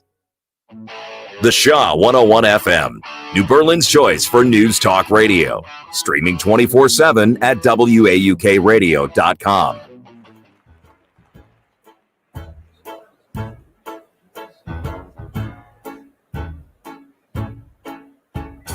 Come on, babe, why don't we paint the town? And all that jazz, I'm gonna rouge my knees and roll my stockings down. And all that jazz. Love that Welcome movie. back to Ask Goes Wisconsin. I am Kristen Bry. He is Greg Bach, who is always here on Wednesdays with us because we love him. And he is very funny. And then, of course, we have Gene Metnair on the board. And this is the time on the Wednesday shows when we plug what's happening at the Laughing Tap this weekend because we want to support local comedy and support local comedy clubs. So what's going on? This weekend at the Laughing Tap, we have the incomparable, the wonderful, the hilarious Dulce Sloan of The Daily Show. Dulce is currently a correspondent on The Daily Show and will be returning to the Laughing Tap. She was here last year as well, and she'll be returning this year for 4 shows, 2 Saturday, 2 Friday. Saturday early is sold out. Friday early is almost sold out, so grab tickets for those late shows, 10 o'clock.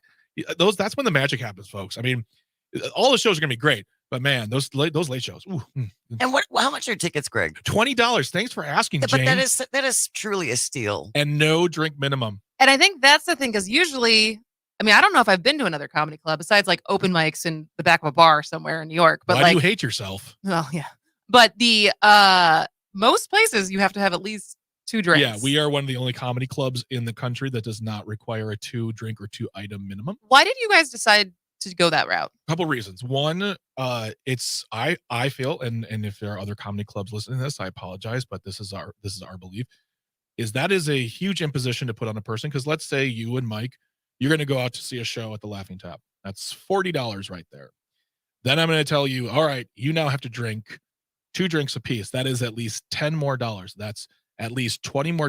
That is $60. If you have to park it, pay for it, that's something. If you had kids, to pay for a babysitter, that can really add up in cost. What we do is we give you a night of comedy. And we also find that most people, when not given a minimum, they drink 2 drinks. Mm-hmm. I went to a comedy club recently. I won't name any names, but there was a 2 drink minimum. Was it a local one?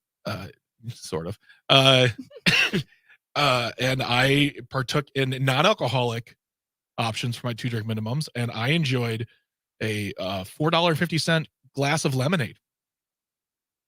So that's what happens when there's minimums. Was it good? It was. Was lemonade? It was Minute Maid. It wasn't fancy home it was brewed, country time. squeezed. It was there was nothing had been squozen. We just feel that a 2 drink minimum can put a little bit of a hamper on the evening, especially in those off times when people don't have a good time. They're like, oh my gosh, I shelled out how much money for the show I hated. But most people who come love it. And one of the things they do tell us is that our ticket prices are competitive, and the 2 drink minimum really, the lack of 2 drink minimum really is something they enjoy. So so we have Dulce coming. Tickets are available. www.laughingtap.com. Jane, do we have a clip? We got a clip. I'm in my 30s. Don't tell my manager. I'm in my 30s. And my best friend, she tried to warn me. She's like, listen, when you turn 30, your body's going to freak out. And I was like, lies, bitch, lies. And then I turned 30. Then my biological clock went from snooze to European techno. So now, every time I see a child, I just hear, parent, have a baby. Parent, it's awesome. Parent, I love you. Wait a minute. I have things to do today, okay? That is Dulce Sloan. Dulce Sloan. And so she's been on The Daily Show for a while. I feel like she's Almost first 2018. I think since Trevor. I mean, like, I feel like Trevor took over in 2016, somewhere around that time. Yeah, she's been on for quite a while. Have you watched Daily Show at all since he's left? I actually was watching DL Hughley's week this week, and I watched a little bit of Leslie Jones. I'm trying to see where each guest host is taking it, and what have your thoughts been so far? It's been fine. I mean, I don't understand why, like, they're like, fall, the new host comes. I'm like, geez, that's a long time. Oh, that's what they said. So Yeah. it's basically guest hosts until the fall. Yeah. 1 week at a time. Yeah, and honestly, I'm a lot of guest hosts. I'm not getting attached to anyone really, because like DL Hughley's not going to take it. Leslie Jones isn't going to take it. These are people with real schedules. You need somebody who can devote their life to this, move to New York, and like this becomes one of the reasons why Trevor Noah said he left the show was because couldn't really do stand-up that much anymore, and that's something he loves. I mean, I think about it even as us doing a daily show. Yeah. And granted, the stakes are a little bit lower than the Daily Show and the jokes and the clips and how produced that show is. Yeah. But it is no joke. No. And so the team, whether it's the Daily Show, and granted they do 4 days a week, but I think about this all the time with late night shows and the booking that goes into it, or even like the Today News shows and stuff like that, as far as the jokes that have to be written, the flow of the show, the prepping of, because I'm sorry, Trevor Noah and all the people who are like, they don't read all the books, but when they interview someone. I think honestly, if I had him, the only person who does is Stephen Colbert, because he can read like a book a day. Can he really? Yeah, he's such a nerd. So smart. And so it's the grind of people who do. I mean, think about how long Jon Stewart did that for. 16 and a half years. I recently, what was I watching?